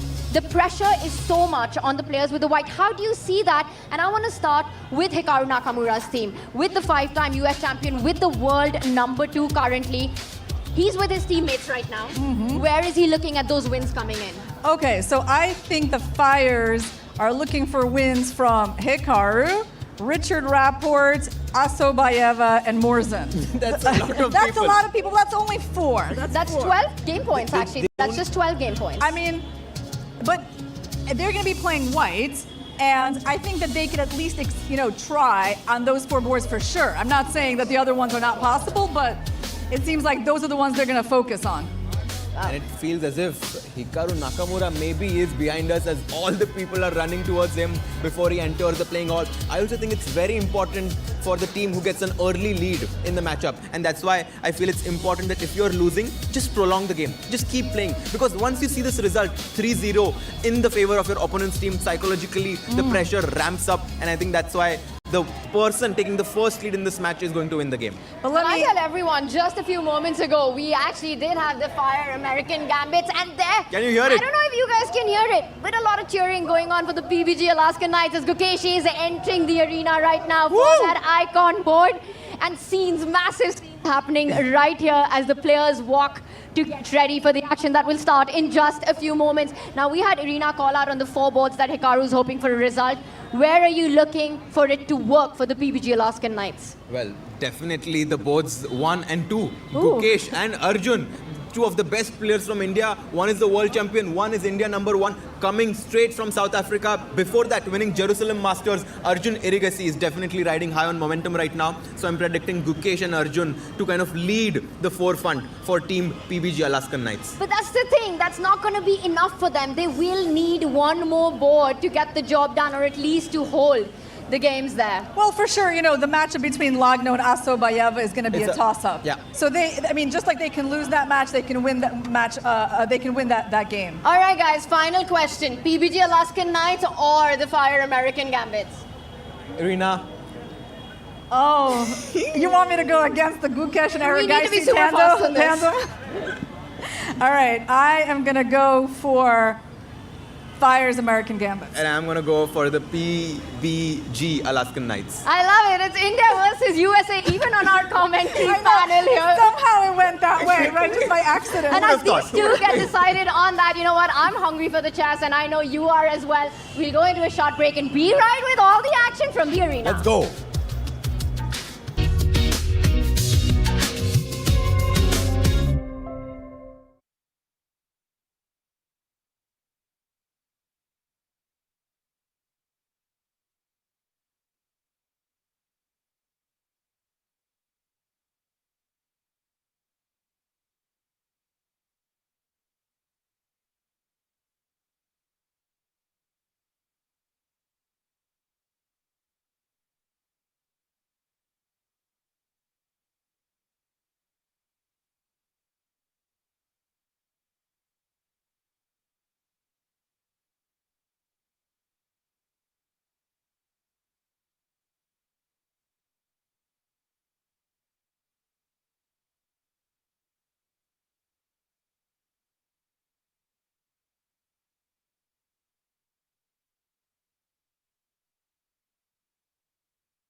In match number 3, we now have the first team. They don't wait for mistakes, they force them. The risk takers, the game changers. Please give it up for Fyers American Gambits!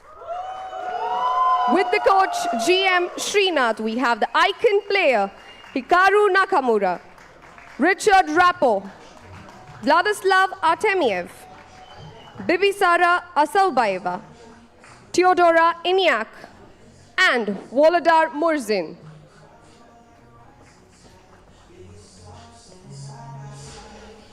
And now the team. This one arrives with ice in their veins and fire on the board. Fearless under pressure, relentless in battle. Mumbai welcome the crowd favorites, the PBG Alaskan Knights.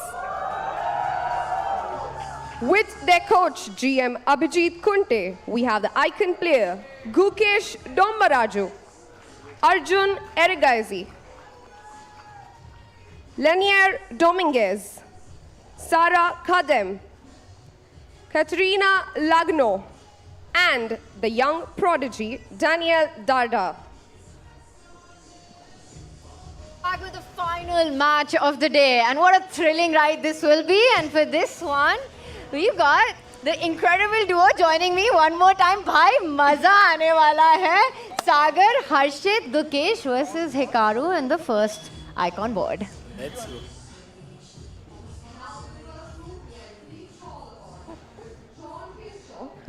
GM Victor Bologan, Executive Director, FIDE, and Mr. Bharat Singh Chauhan, the Tournament Director.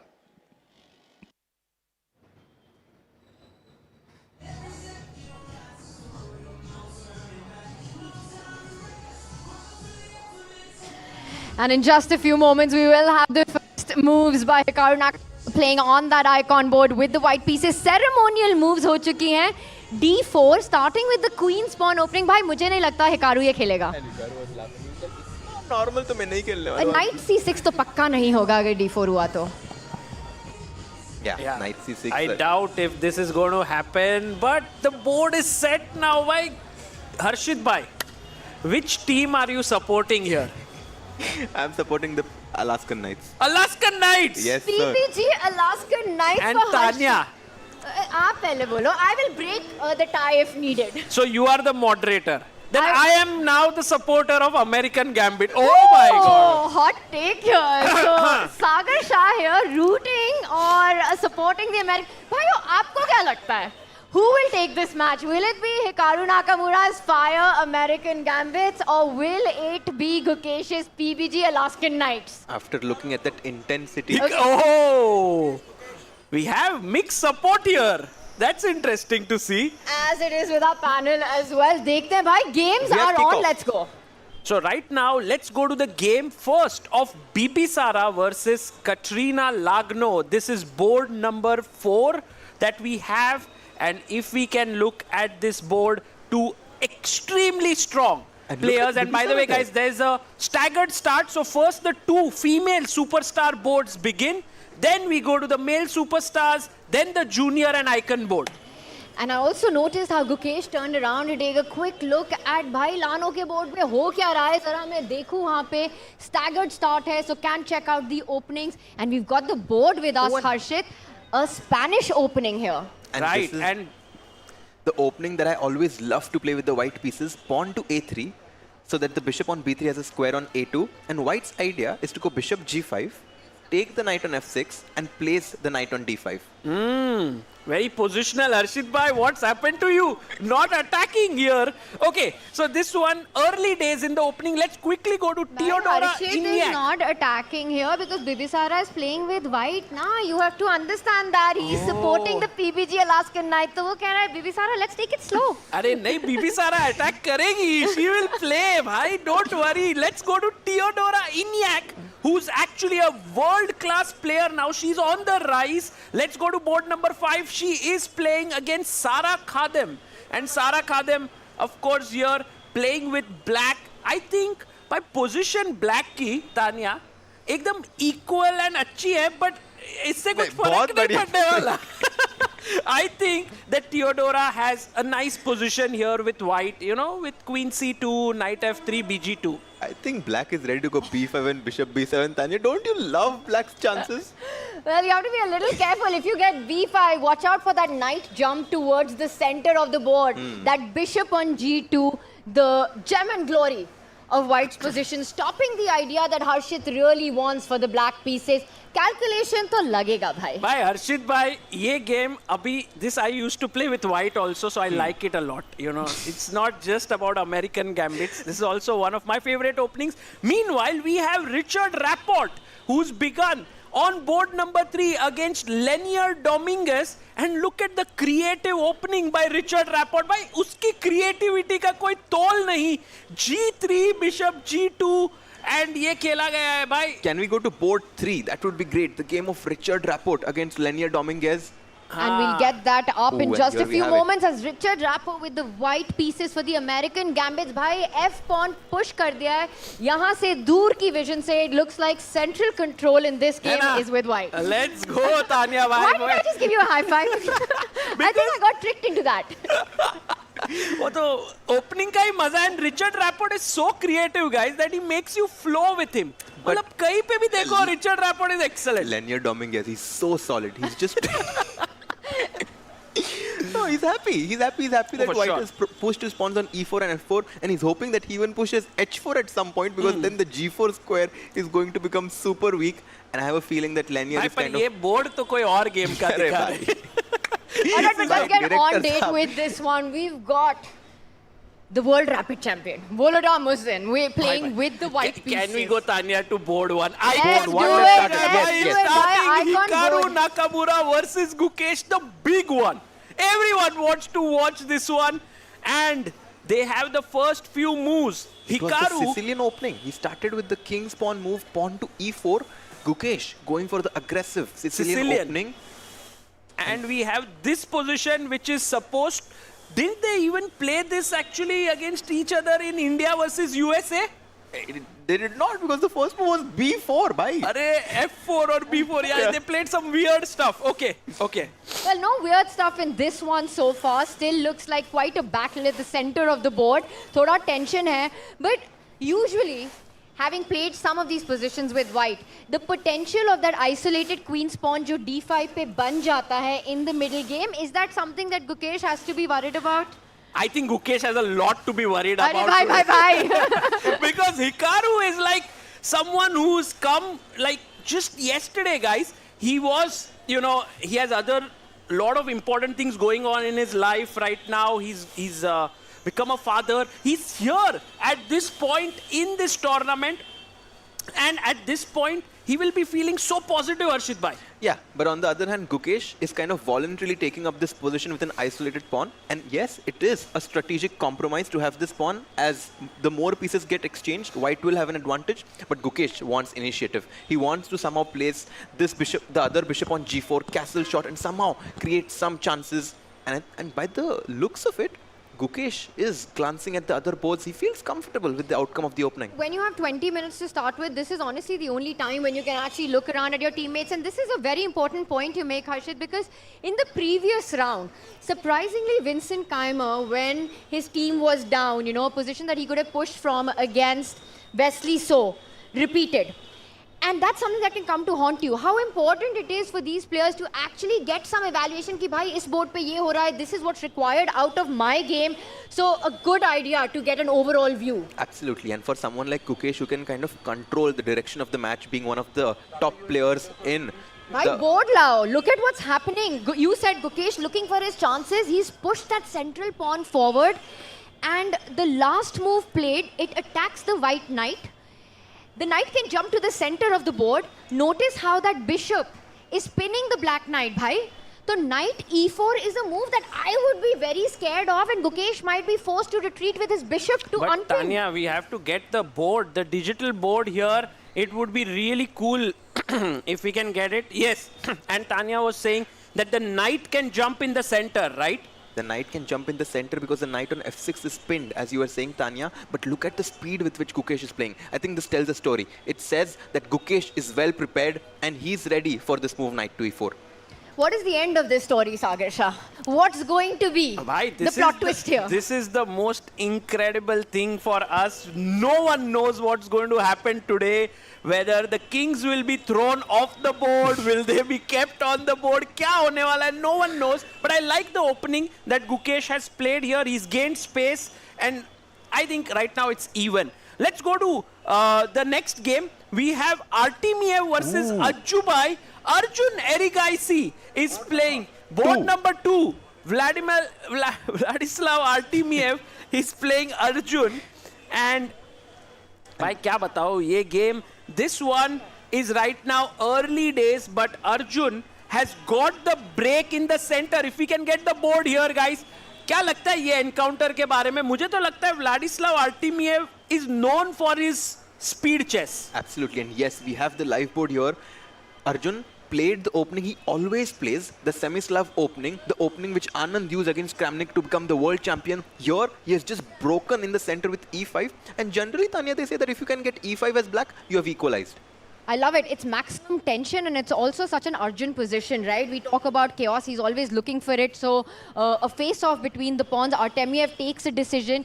Pawn takes pawn, mara gaya. Guys, let's bring the board back up as the trades are happening in, and we go into a big move now. Knight takes pawn on the board as well here. We're expecting a recapture. Again, an isolated queen's pawn here for Arjun Erigaisi, and usually when that happens, you know it's going to be a dynamic fight. And we had, for a second there, the view inside the playing hall, the spectators very, keenly watching and following the updates from this match. Bishop takes e5, to be honest. Generally, white includes this move, knight to b5 as white, to exchange those dark squared bishops. In this position as it stands, I kind of like black's position already. And I have a feeling that Artemiev kind of did not play this move knight b5. This is looking good for Arjun. Yeah, Arjun seems to have equalized, but I think Artemiev must have been given this role ke bhai Ajubai ko rok dena. Ek baar Ajubai ko rok loge board number 2 pe, so then everything looks good. So I think it's equal. Okay. Right, Ajubai ko rokna mushkil hi nahi. Arey, na mumkin hai. That I agree. Ajubai is dangerous. Okay, tiger. Oh, ghoda chale tiger. Ajubai tiger. Let's go. But in this position, well, one of the knights have been traded off here, and maybe even the bishops now at the center of the board about to come off. Sagar, as we go around the horn here, around the world, around the tour, which next board do you Prodigy board. Prodigy. Let's go to the 6th board. We have Volodar Murzin. What a board for American Gambits, this one. The world rapid champion is playing here against Daniel Darda. And I think this one, I can tell you guys, at the draft, the American Gambits really wanted Volodar Murzin in their team. They went all in. I want to double down on that. In the first 2 seasons, it was the players on the Prodigy's board that turned out to be the players of the season. Season 1, Pragnananda for the Alpine SG Warriors. In Season 2, it was Nehal Serene who was the big one for the PBG Alaskan Knights. So we've seen matches being decided, players of the season coming up from this one. And you know what? You're making a good bet, Harshit, if you pick the world rapid champion. Yeah, no, for sure. I'm a bit scared about this matchup where Volodar Murzin. Already feeling scared. No, I'm scared. Bhai, suno to bhai. अच्छा लग रहा है, हर्षित भाई थोड़े डर रहे हैं. But Daniel for sure has a strategy. You know, with the white pieces, you always want to try to get a small advantage. And here, Daniel has already given him this slight advantage. And sometimes it's not easy to, psychologically come in terms with the fact that I've already gotten an advantage so easily. And that can sometimes relax the player with the white pieces. And here, Daniel is at some point also looking for the break from d6 to d5. But I'm really liking white's position for the points that you mentioned, and also the path of eventually a white knight landing on that f5 square. Pawn takes pawn mara gaya hai. Do bahut hi tempting options hai. Do you recapture with the bishop? You recapture with the knight. I'm seeing pros and cons for both. A centralized piece. Bring the rooks to those central lines. Plant a knight on f5. Bhai, white's position. Mujhe to maza aa raha hai. क्या बात है तानिया भाई? अरे यार, High five. Again, Tanya being a neutral person but very supportive here. I'm used to being lonely, bhai, so I will be okay. But you have to actually find a position where the PBG Alaskan Knights are doing well. Let's go to board 3. Let's go to board 3. Number 3, Lenier Dominguez Perez. Bhai, get the board here. Yes. He has gotten his rook on the 7th heaven. He has his rook on the 7th rank already, and I was telling you that Dominguez wants white to expand on the king side, take risks, and if he wins this with black, ये वाला position में लग तो रहा है कि black. Oh, and look at this move. Whoa. Guys, I have a question for our audience here. Knight takes What b4. if knight takes pawn? क्या खेलोगे यहाँ पर? Anyone wants to answer? yes, Let's go. Rook takes knight. You can't take because the queen was there. And so great answer. Queen moves to the side, guys. And now it's a threat. You've unpinned along the diagonal, so a decision has to be made by that B pawn. And Mara gaya hai C5 par. The knight jumps forward, asking Richard Rapport, will you give me the bishop pair? Yes, and Richard Rapport right now looking a bit worried here. I'm a bit worried. Actually, this is the board where PBG Alaskan Knights can strike. And guys, look at the let's make fans some over noise. here. Woo! Let's make some noise. So many people here enjoying and having a good time. So you can sit outside listening to our commentary, or you can actually go in and follow the commentary inside the playing hall. Let's have a look at them. Oh, bhai, hello guys. भाई Hey चिल्लाना मत guys, भाई एक wait, कोई if तो you चिल्लाओ can ना hear please अरे कौन एकदम चिल्लाए शांति से भाई. This is the chess crowd, you know, very, very careful. Love it. Love it. Thank you guys for being so supportive. It's a packed house inside and outside here at the Royal Opera House. So Sagar a little worried on the linear board here. Looking good for the Fire American Gambits. Yes, but can we quickly go to the icon board as it feels as if something went wrong for Gukesh? What happened? And Gukesh is right now having these two bishops as black. But look at Hikaru's last move. एक छोटा सा pawn push on the queen side. If we भाई can एक get बड़ा सा board ले आओ भाई हमारे board आ लिए, जाए भाई तो ही मजा ही आ जाए. Oh, there we have it. Pawn to A3 खेला गया है. And maybe it's not that bad actually, as Gukesh does have the bishop pair. The only thing that's working for Hikaru right now is that the black king on G8 could be a little vulnerable because of that square on F6, right? Black ka pawn G7 pe hota, so F6 ka square was controlled. Now with the black pawn on G6, white can potentially consider pawn to G4. It's not out of the woods. G4 and just trying to invade into that F6 square. Are you sure that you want to find good moves for white? Wow, but he goes in with another idea. He's Queen playing on the F4. dark squares. Potentially वो queen 8-6 पे आ रही है. Knight ready to jump onto G5 as well, and never underestimate the H pawn. It's H for Hikaru, H4, H5 coming in, guys. Yes, it's a very dangerous pawn, and Tanya, right now the game is so balanced, which just goes to show कि ये दोनों players कितने equal है ना. They are so good. While the evaluation bar is saying that game is balanced, but it is so dynamic in nature that I think draw is the least likely result in this one. Yeah, Absolutely. very difficult. Tension very difficult is there. So we can say that on top board it's even, on board 2 it's even, on board 3 Linear. the PBG Alaskan Knights slightly better, on board 4 equal, board 5 American Gambits, Fire American Gambits slightly better because Theodora Iniak doing well, and on board 6 equal. So very balanced match. It's very balanced, but if this happens according to, as you mentioned, if black wins one game with the PBG Alaskan Knights and there's one with the white pieces from Fyers American Gambits, the player with the black win will win the And match. there's a question mark that has appeared on this board. Daniel Dardha ने mistake करी है. Look at the firepower that Murzin is bringing on at the center of the board.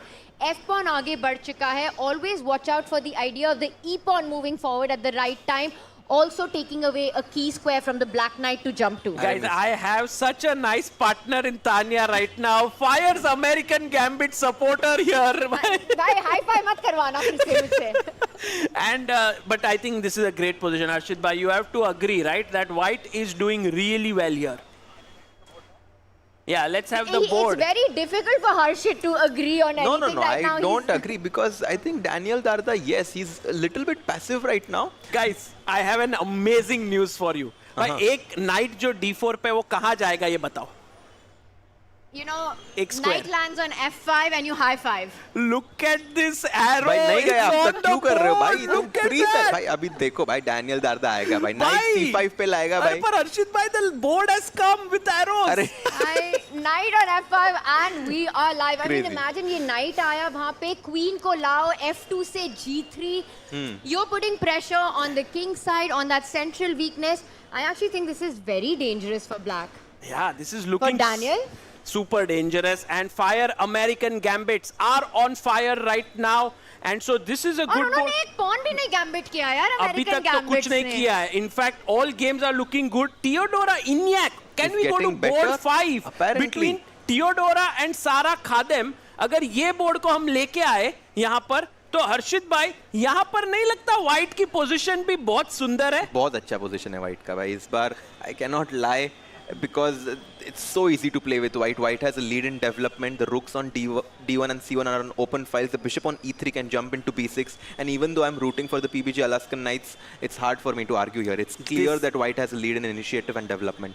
That's a grandmaster talking here. He can sense it that white's position is much better here. So उनकी- today, उनकी आवाज में काफी दर्द था दो. When Harshit was saying it, while he can't deny the advantage that exists. I think especially on this board, I think the problem child here for black for Sara is that bishop on c8, Yes. which also blocks the rook from coming into the game, and it's still a few moves away from all of that to happen. So this is looking difficult, and the reason for that is that the dark squared weaknesses, white's bishop landing on b6, landing on a7, the knight jumping onto d4, and let's just come from there. So maybe a5 is the path you're looking at. A very active position for white. right. And by the way, guys, we have right now the 6 boards that we can look at and just get a feel of what's happening Bhai, inside. 1 second. हाँ. Has white with that last knight retreating move just set up a rook takes bishop tactics? भाई queen से मार देंगे तो क्या हो रहा है? Oh, bishop f4. Bishop f4, rook d1, bishop c5, lot of tempting options there. क्या It's बात है? definitely going to be something good, Dani. for He black has to calculate. Sara will have to calculate this position. सारा calculation करना पड़ेगा. Sara ka Sara. Oh, We by have the to way, calculate everything here. Meanwhile, Gukesh is better. Let's go to board 1. Oh, man. And we can wow, see the Hikaru board size has view gone here. wrong. What? happened here? PBG Alaskan Knights may have a big opportunity go. here. And, but what's happening, Harshit bhai? If you can explain, क्या हो क्या रहा है? भाई engine को black का position बहुत पसंद आ रहा है. हाँ, पर क्यों? Because I feel right now the rook on e2 has nowhere to go. How can we attack it? Guys, black to play. How can we attack? No, he does not do it. Oh, he doesn't. He goes rook c7. Gukesh is going after the c2 pawn, Tanya. What's your feeling here? Look at the bishop pair that Gukesh has in an open position right now. The rook lining up, attacking the pawn on c2. The queen on b6 has paralyzed that knight on d3 to defend it forever. Which is why the knight on e4, wo hil hi nahi sakta hai because you'll end up potentially losing a pawn. Gukesh's pieces are doing a fantastic job. That pawn on d4, clamping down fully on white's position. No activity currently for Hikaru Nakamura. I think Hikaru will start having to play on Gukesh's time, but look at the clocks as well. Gukesh with a 4-minute lead, guys. It's crazy. Right now, Gukesh looking really good. But Hikaru, he's known as one of the best defenders in the world, right? And this was actually the same scenario in the India versus USA match. Gukesh was doing well on the board as well as on the clock. And this is definitely going to give him some deja vu, but I'm sure he's going to improve on what happened in the India-USA match here. I was going to highlight this move from bishop to f5 to g4, attacking this rook on e2. Analysis board लगा दो, director साहब, मजा आ जाएगा. Because it would provoke this move from pawn to f2 to f3, and I think that's surely an improvement for black because the bishop on g2 is going to get blunted. No, this is big trouble for Hikaru. And look at him, he's got less time on the clock, but he's really thinking it out. And Hikaru, you're absolutely right, gritty resilience. The hardest player to beat on the planet, I would say, not even second to Magnus, up there, right there with Magnus. He's not going to make it easy for Gukesh, but so far, Gukesh is doing a fantastic job. Fantastic job, for sure, because if we were talking about this move, pawn to h4 and pawn to h5, it's possible. But look at what black wants. Black wants to go rook from f8 to c8, double down on the c line, as you were mentioning. And how does black defend? Definitely. So how does white defend? Does not want to come back with his queen on d1, surely, because it just takes away all the juice that the queen on d2 had. eyeing the square on h6. This looks very good for black. Very good. And the thing is, right, jo ye Hikaru ka threat hai, h4, h5, actually Gukesh can stop it instantly by pushing his pawn as well to h5 at the right moment. He can go on prophylactic mode, making sure ki Hikaru doesn't get counterplay on that right flank either. He can almost pre-move rook c8 right now. Tanya, Harshit, yeah, the fact that Hikaru is taking so much time, he's not comfortable. 100% not comfortable. But I want to ask you guys one thing. Everything that happened on the India versus USA match, you know, Hikaru getting the dub in, he won that match, the king throw that happened. And again, I think it was a show, it was fantastic, and it got the world talking. I generally think that's great for chess. But somewhere in Gukesh's mind, is this a personal grudge match? Well, Gukesh has to prove himself against all. I mean, he wants to do the best here, right? He wants to beat everyone. Still dodging my question. तो भाई रहेगा ही, उसको तो यहाँ पे हराना ही है Hikaru को, for sure. To be honest, I think Gukesh just comes into every single game with the same mindset. I want to win, and this was very smart by him. You know, it showed the leadership quality in Gukesh as he glanced and looked at all the other games, trying to decide his strategy in this match. But we have a big moment in board number 5, if you can go there. Board number 5, Theodora Inyak is already an exchange up against Sara Khadem. This is looking really, really good. If we can have Theodora Inyak on our screen, guys, she is a very, very strong player. And she's from Serbia. She's playing here for the team of the Fire American Gambits and could get the first win for her team. Exactly. She's just an exchange up. We were Our talking production is saying, bhai, Hikaru और Gukesh का ही camera रखना भाई है. वही रखेंगे हम और कहीं नहीं जाएंगे. I am with you guys. आप बोर्ड हिलाओ. We need to get it back. That's what everyone wants to watch. But ठीक है big भाई. trouble here Let's for go back Sara then on Khadem. this game. 6 minutes. Hikaru ने अभी तक move नहीं खेला है. Because इतना मुश्किल है तुम वो knight d3 से you can't move that. b2 is hanging right now. The knight from e4 doesn't have a square to go to. You move your queen away, you lose connection to c2. वो वैसे ही rook c8 खेलने वाला है Gukesh. Where is the move? I guess. Yes. Let's bring up our board, guys. We need to do a deep dive on this. If we can have our board on the screen, because these are big moments, and let's stay here till the end of the match. We got some moves. We have some moves. He's come back with his queen preempting D1. rook c8, and look at the speed with which Gukesh answered. H5. Bhai, उसने 1 second भी नहीं लिया. Gukesh is like, भाई मैं Hikaru के सामने डरने नहीं वाला हूँ. I'm going to play as fast as possible. This is getting so exciting, guys. And look at this. Black stopped the threat of pawn to g4, and then Hikaru immediately goes rook to d2 to go pawn to g4. Yes, and let's have a look at the crowd. You know, ये game की जो excitement बढ़ती जा रही है. Even everyone's getting super pumped up. And I think they are sensing it कि भाई यहाँ पे कोई result आ सकता है. Guys, आपको क्या लगता है? Will Hikaru save this game? Those who think Hikaru will save this game. Make some noise. No, आवाज मत करना, अंदर वाले लोग. Raise अंदर your वाले hands, लोग guys. चिल्लाना मत. मेरे को बस एक ही दिख रहा है यहाँ पे. जो who believes in Hikaru. And those who think Gukesh will win, can you make some noise here, guys? Huge noise coming in here. Why? A lot of Gukesh fans as Gukesh pushes his pawn one step forward. And he's ready. He's ready to face this move pawn to g4 to capture this knight on e4 and get control of the dark squares. It will be an opposite colored position. Can we have the analysis board if we can show this moment? क्योंकि ये बहुत ही सुंदर moment है हर्षित भाई. ये देखो, pawn to g4. Chop the knight. Take, and what were you saying about dark squares? I was talking about this being an opposite colored position, but look at those weak dark squares in the white campus. The square on f4, bishop g5 is going to jump in at some point, and this looks fantastic. Bishop on g5, queen on t6, total control of the dark squares. Wow. Okay. It's total domination, this position by Gukesh. You just have to compare Gukesh का हर piece against Hikaru के pieces के साथ. The black queen much better than the white queen. The two rooks super active, white rooks doing nothing. Hikaru is forcing हो गया a trade exchange. here. Shake, हो गया. And we Takes, will takes. see an opposite color complex now as long as majors are on the board. Queens and rooks are alive. Hikaru is far from drawing this game. But still, the thing is, Hikaru, you know, is very good at defense. So Gukesh will have to play really well to beat Hikaru. It's not easy. ये easy Hikaru नहीं का है. time देखो, 6 minutes. He's now under 6 minutes on the clock. Gukesh will have to put pressure on the Tanya. board and the clock. Hikaru को 1 minute काफी है. वो bullet king है. He plays so well, right? So it's very tough to beat I mean, him. we all know Hikaru is a fan of Samay. So, Arey! you know, with all the time management that he has, that's what I meant. What were you thinking? That way. Samay अच्छा, का समय मतलब मतलब उसको समय time. handling Oh, got it.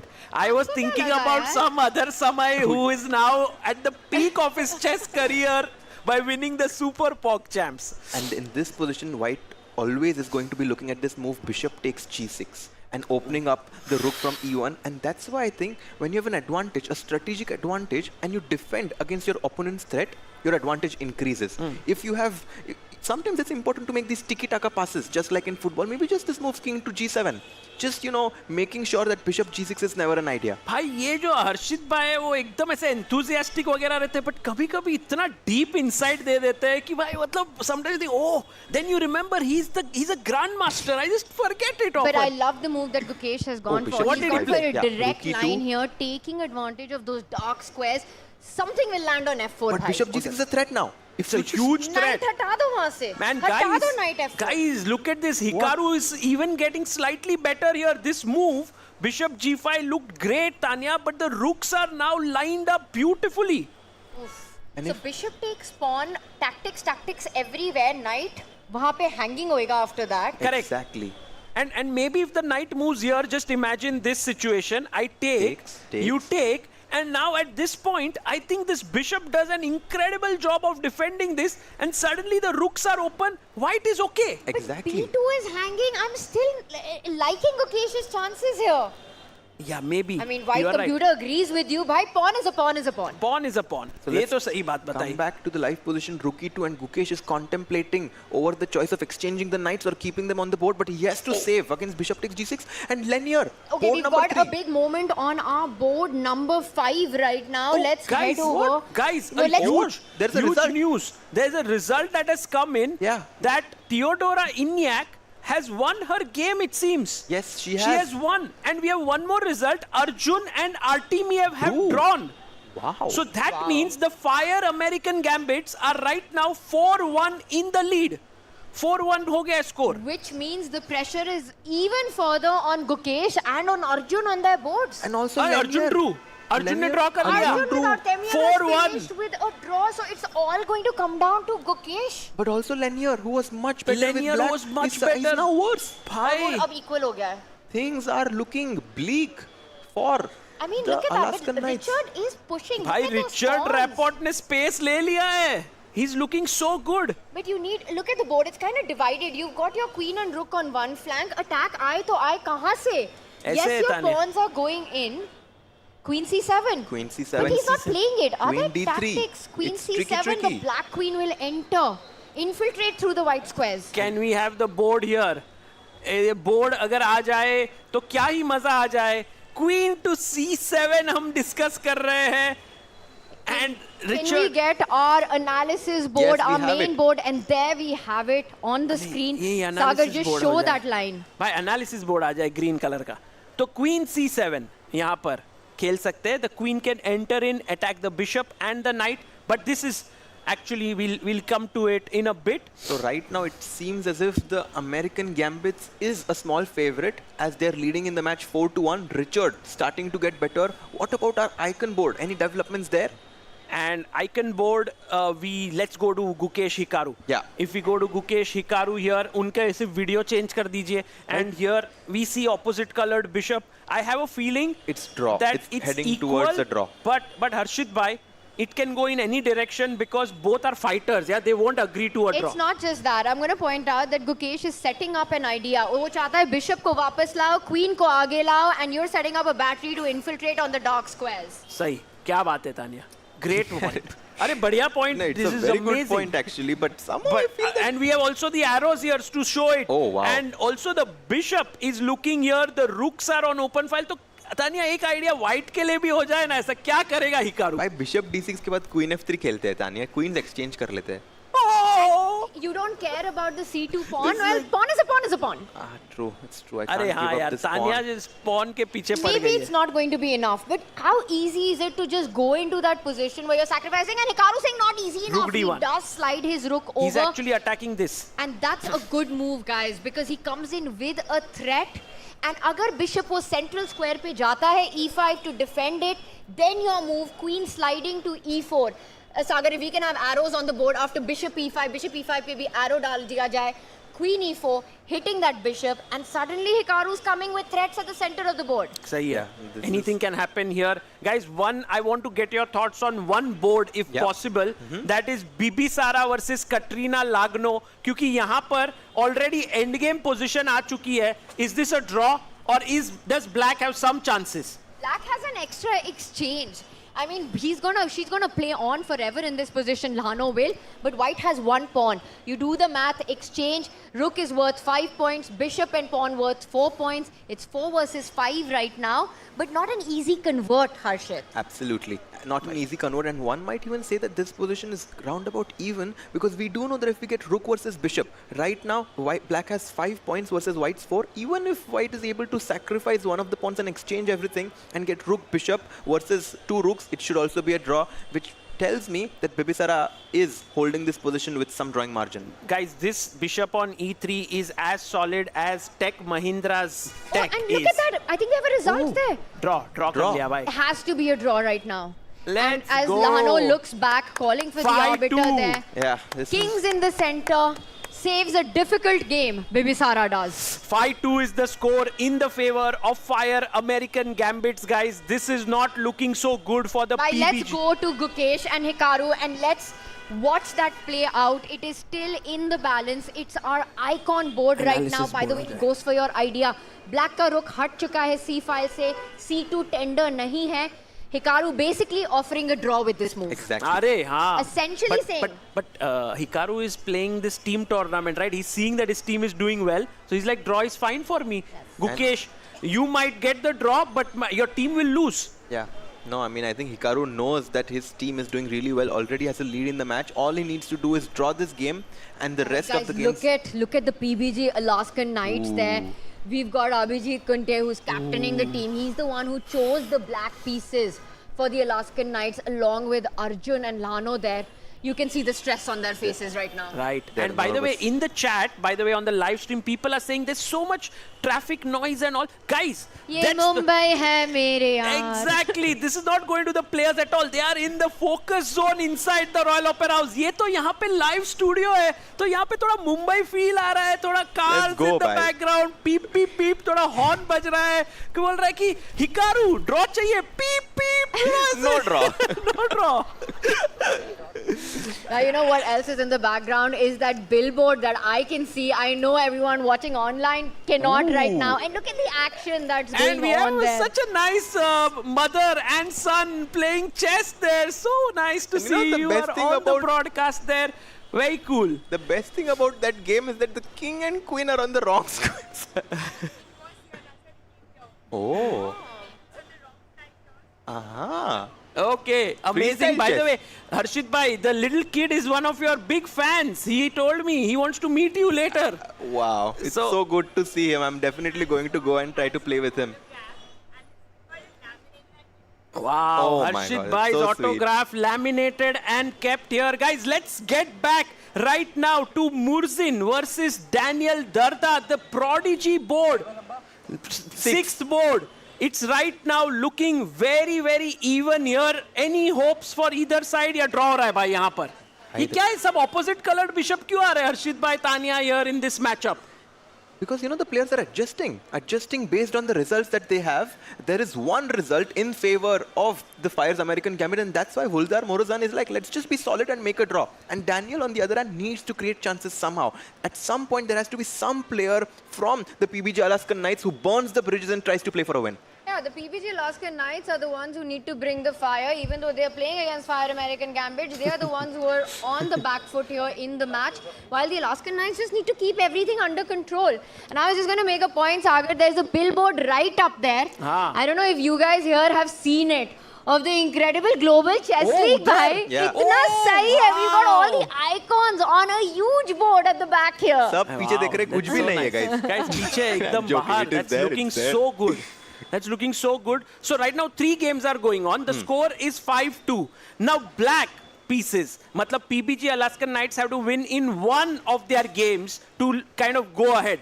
Gukesh against Hikaru. Let's have a look at that one. It's And looking there it is. Look at this. Look at this. It's on the streets, the Oh. busiest streets of Crazy, Mumbai bhai. here. Bhai, क्या ही cameraman माहौल OP, है. cameraman Crazy. OP हो जाए भाई. क्या ही shot लिया है. बढ़िया.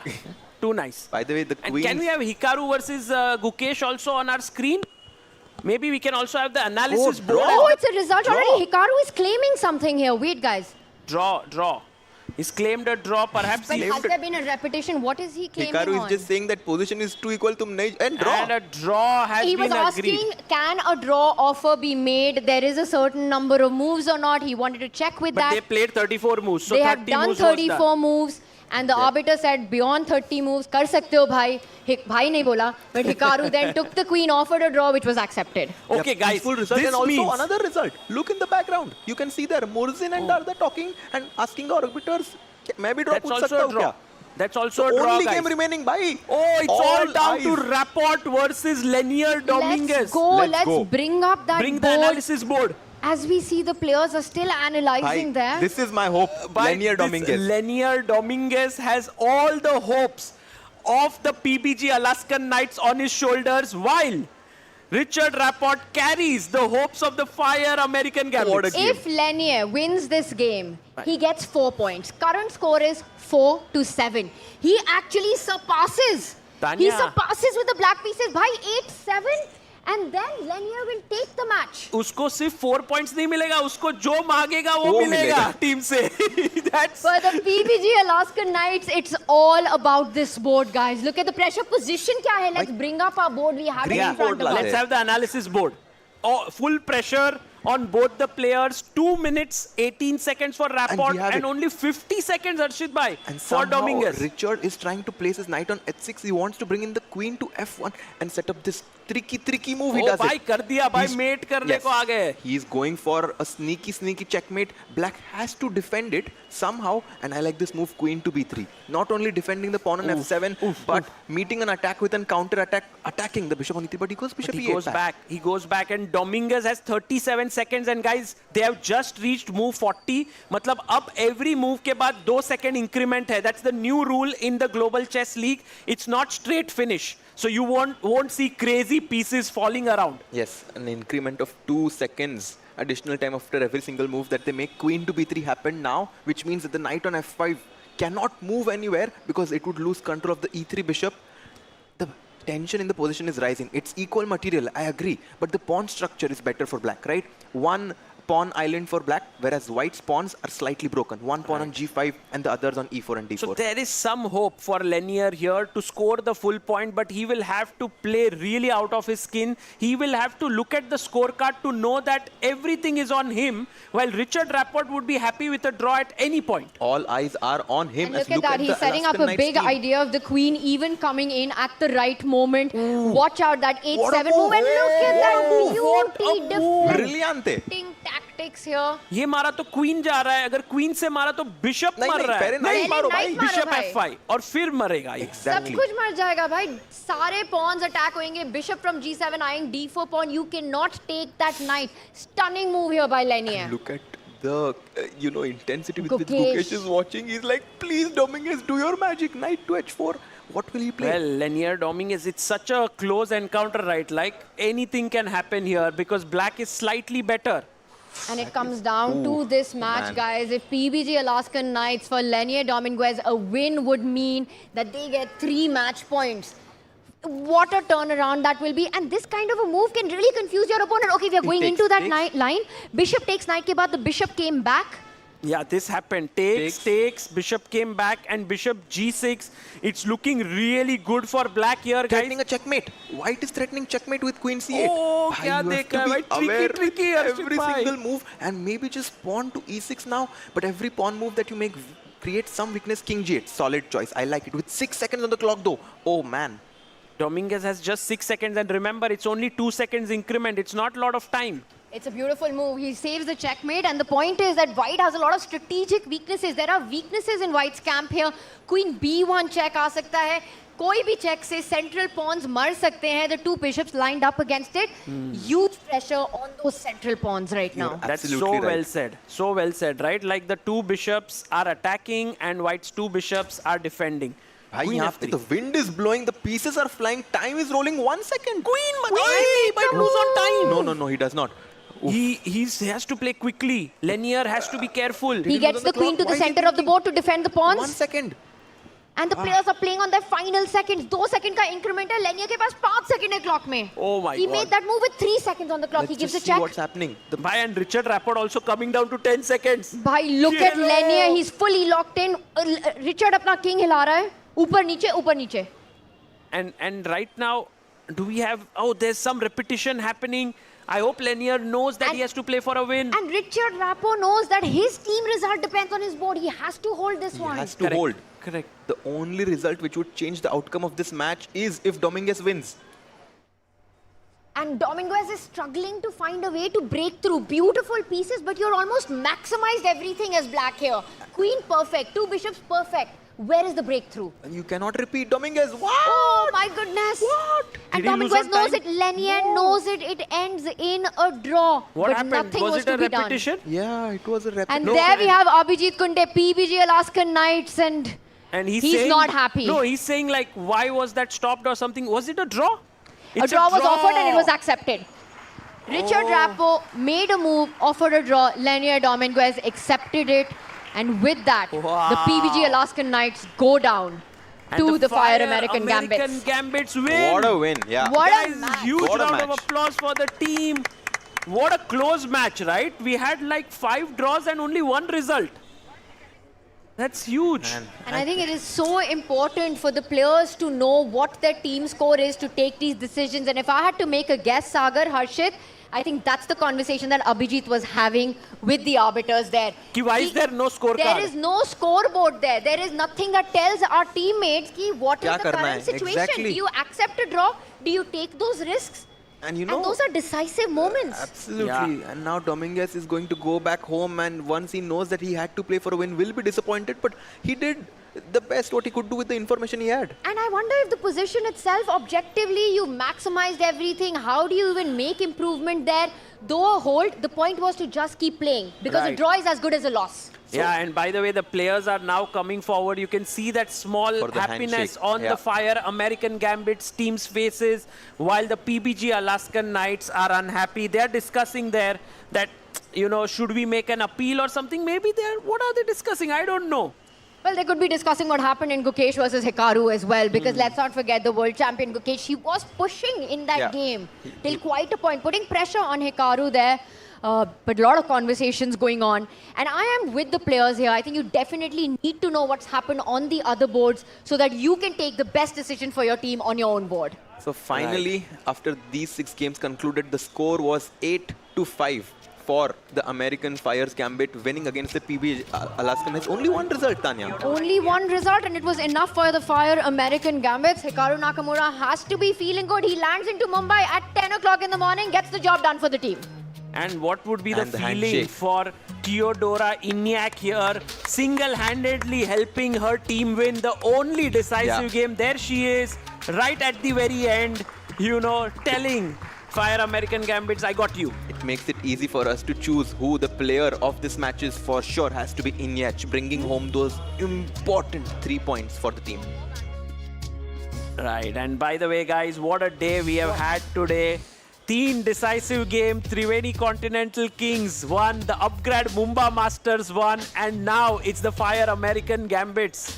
Whoa, and an 8-5 victory for the Fire American Gambits with just one decisive board, and it was enough. We'll deep dive into more of the action and also bring you the player of the match.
It's day one at the Royal Opera House of the Tech Mahindra Global Chess League. And what a day of action we've had. And finally wrapping up the last match with the Fire American Gambits, bringing on the Fire on the board in this one. A 8-5 victory against the PBG Alaskan Knights. And only one decisive game, but it was enough to get the jobs done and full control on the icon board by Hikaru Nakamura. Yeah, I think Hikaru was kind of in some trouble because Gukesh was playing very well, but he pulled the brakes at the right time and Teodora Inyak got the job done. And Harshit, that was the board which kind of decided the story of the match. It was our superstar women board with Inyak taking down Sara Sadat Khadem. How many times have we seen draws on so many boards? Because I don't think that happens often enough here. So it just shows that how controlled the other players were, seeing by ek ne score kar diya, we just need to keep our defenses up. I think this was one of the most, this was the closest match that we've seen today. The other matches had such a big difference in terms of the scorecard, but I think Inyach, doing it in style in this game, had a small positional advantage from the opening, did not let that go, converted it into a material advantage, and then on to all 3 points for Fyers American Gambit. And Sagar, the pressure on the Lenier-Richard match, because it came down to that one at the end. You know, the entire scoreline could have changed. The match result could have been different. How difficult is that for a player? It's so difficult because you're looking at your board, you're suddenly like, oh, is my team winning or losing? You can't take care of so many factors. Somehow, Lenier was trying it, he was putting the pressure, but Richard was very solid. I think a very well-deserved victory for the Fire American Gambits. And this was the board it all came down to. Look at that head in hands at the end of the match, knowing exactly what the pressure was, what the stakes were. And Harshit, he really maximized everything with the black pieces, pushed Richard to that limit, tried to put threats. But I think Richard just had everything just about in control. Yes, he was slightly worse, but never lost in the game. Yeah, he kind of started taking risks in the opening, but once he realized that his team is doing really well, he pulled the brakes at the perfect time and was able to hold. Here you can see in these positions, Lenier slightly better, but could not really find a way to break through. And then they repeated the look at each other in the end, a handshake, which sealed the victory for the Fyers Gambit. It was a draw by repetition, and we saw the PBG Alaskan Knights, the team that was there, they were not happy with that final result. Do you think there was a feeling by them? We saw Abhijit on the screen there, that maybe Lenier should have played and not repeated in that moment? Yeah, maybe, you know, the coach would always love the player. I mean, you know, it gives such a big boost for the whole team to have Hikaru Nakamura and their team leading on the first board, and Tanya. Yeah, absolutely. And I have to say, I mean, I read Hikaru's tweet over there where he said he might even join from round 2 because of the time that he was arriving in. But he was ready to go straight out for his team, Fire American Gambits, and it really counted for something to hold off the world champion from a very difficult position. And to find out who's going to be our player of the match with this win of the Fire American Gambits against the PBG Alaskan Knight 8-5, we head over to Arohi in the arena. It's PBG Alaskan Kings all the way. They have sealed the deal. They were the crowd favorites. Hello and welcome to the post-match presentation ceremony. Here with me, we have Mr. Tejas Khode, co-founder and CEO of Fyers. Hello, sir. Welcome. Hi. Firstly, I would like to know, what is this association with chess? Why chess? Well, because I personally love chess, and I represent Fyers, which is a trading and investing platform. No other sport translates to trading as much as chess does. It's a natural partnership for us, yeah. As a layman, if I had to draw some parallels between the two, probably it would be strategy. You need it in both your world as well as the chess world. Not just strategy, also lots of patience, risk management, timing, and just there's just way too much.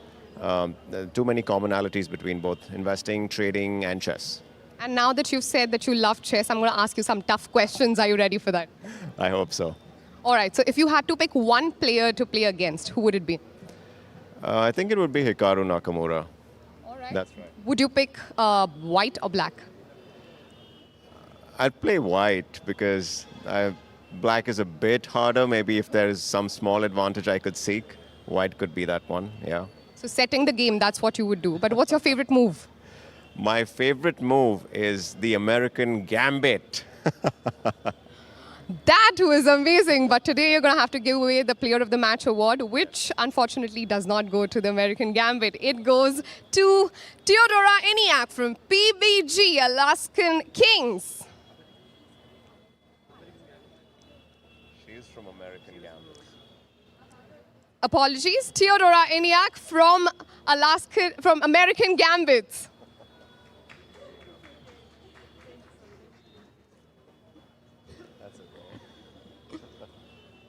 Theodora, can I have you here with us? Firstly, extreme apologies for the goof up. I'm sure you're going to remind me this for the rest of the season. No, it's okay. I understand. It happens. All right, so you've been playing so many tournaments. You are in Mumbai. How the last 24 hours been? Yeah, I mean, it was a bit stressed for me because I never played this tournament before. It's my first GCL, and it's very special. Like, atmosphere is great, and especially when any tournament is held in India, like, it's amazing to see how many fans are here because in Europe we don't face this many fans, so it's really, really nice, and I'm happy that my team won. Hope it will be good. Okay. How's your spice tolerance? It's good. I enjoy Indian food, yes. All right, so you will definitely not have problems here in Mumbai? No. Actually, I'm one of, like, whenever I play in India with my national team from Serbia, I'm the only one who is really, like, looking forward to tournaments here exactly because of the food, yeah. Okay, let's talk about today's game. Was it like a piece of cake, or did you actually think about which move to play? Were you very calculative about it? No, okay. My team was white, so it was a bit, I'd say, shaky because, of course, in this tournament, black has maybe slight advantage. But it was unfortunate. I got, for my opponent, it was unfortunate because she got a little bit like cramped position. So, yeah, it was not very easy to, once she kind of misplayed it, it was not easy to come back. And eventually she blundered. So, yeah, it was, I would say, probably just bad game from her. But I didn't do anything special. It just happened. So I'm happy to win. All right, one bad day is fine. I've had one today, but congratulations to you. And let's hope that you have so many more good days to come. Yes, thank you so much. Thank you. That is it from the presentation ceremony. Back to you.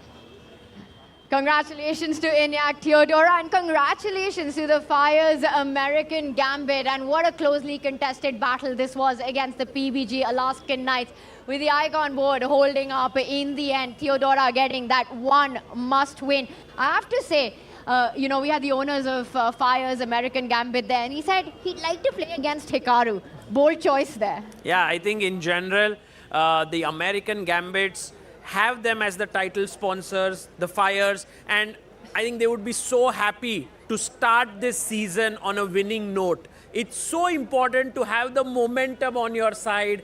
And आज तीन team अच्छे से सोएंगे, they'll be very happy, while the three other teams who have lost are going to say, how are we making this comeback tomorrow?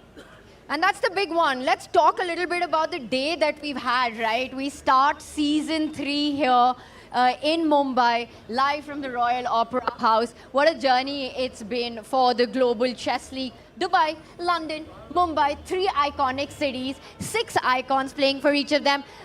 Sagar, huge wins today across. Like you said, it's going to be about comebacks. What was the big highlight for you? I think for me the biggest highlight was how the Upgrad Mumba Masters scored 17 points today. They were so good. That was like a thumping victory here in their home crowd, 17-4 against the team of Vishy Anand. That's going to be a strong lead that they take on early in this tournament. Were they the most impressive Upgrad Mumba Masters today? For sure. For sure. I think they definitely were the team of the day, if there is something along those lines, because they had a clean performance. Yeah. Dominating, crushing victory that was. Let's bring on our head-to-head scores that we saw going into the final match of the day right there. A very different story from the Upgrad Mumba Masters with the 17-4 even. Here for the American Gambits, that win of Theodora Eniak on board 5. The only decisive result, it was enough against Sara Kadim to get the win in the bag. Absolutely. I mean, it's not easy to come to this tournament for the first time and start with a win, but this just goes to show the tenacity which Eniak has to prove why she's one of the best players. Right, and so this one is really such a solid encounter. Yeah, very cool. I loved how American Gambits did it. No losses for the entire team. They'll all be very happy right now. Oh, they're definitely going to be happy. But you know what? We've had 3 matches, which means there have been winners, there have been losers, there's been heartbreak, there's been celebration, and the action continues tomorrow on day 2. We start the day once again with Hikaru Nakamura's Fyers American Gambit against Upgrad Mumba Masters. And Harshit, what a way to start the day. Oh, this is going to be like the perfect day to start the day tomorrow. We get the heavyweight match early on. Mumba Masters, who won 17-4 against American Gambits, who took on one of the best teams that we have here, PBG Alaskan Knights, with Gukesh and Arjun, both in them. Right. Guys, it's going to be Hikaru versus MVL. Who are you picking in this match? I think that one would be a draw, but overall, I think the Upgrad Mumba Masters really feel like a strong team after today. It will be tough for them. It'll be tough, and another tough match coming up for the Ganges Grandmasters, who definitely have to take stock of what happened today. They go on against Fabiano Caruana's Alpine SG Pipers. What are we making of this one? Who do you pick as a favorite in this battle? The way Alpine Pipers played today and the way Fabiano led the whole team, I have a feeling that Alpine SG Pipers is going to be a favorite against Ganges Grandmasters. I mean, Fabi did lose his game today with Ali Reza, but still, I think that they are the stronger team.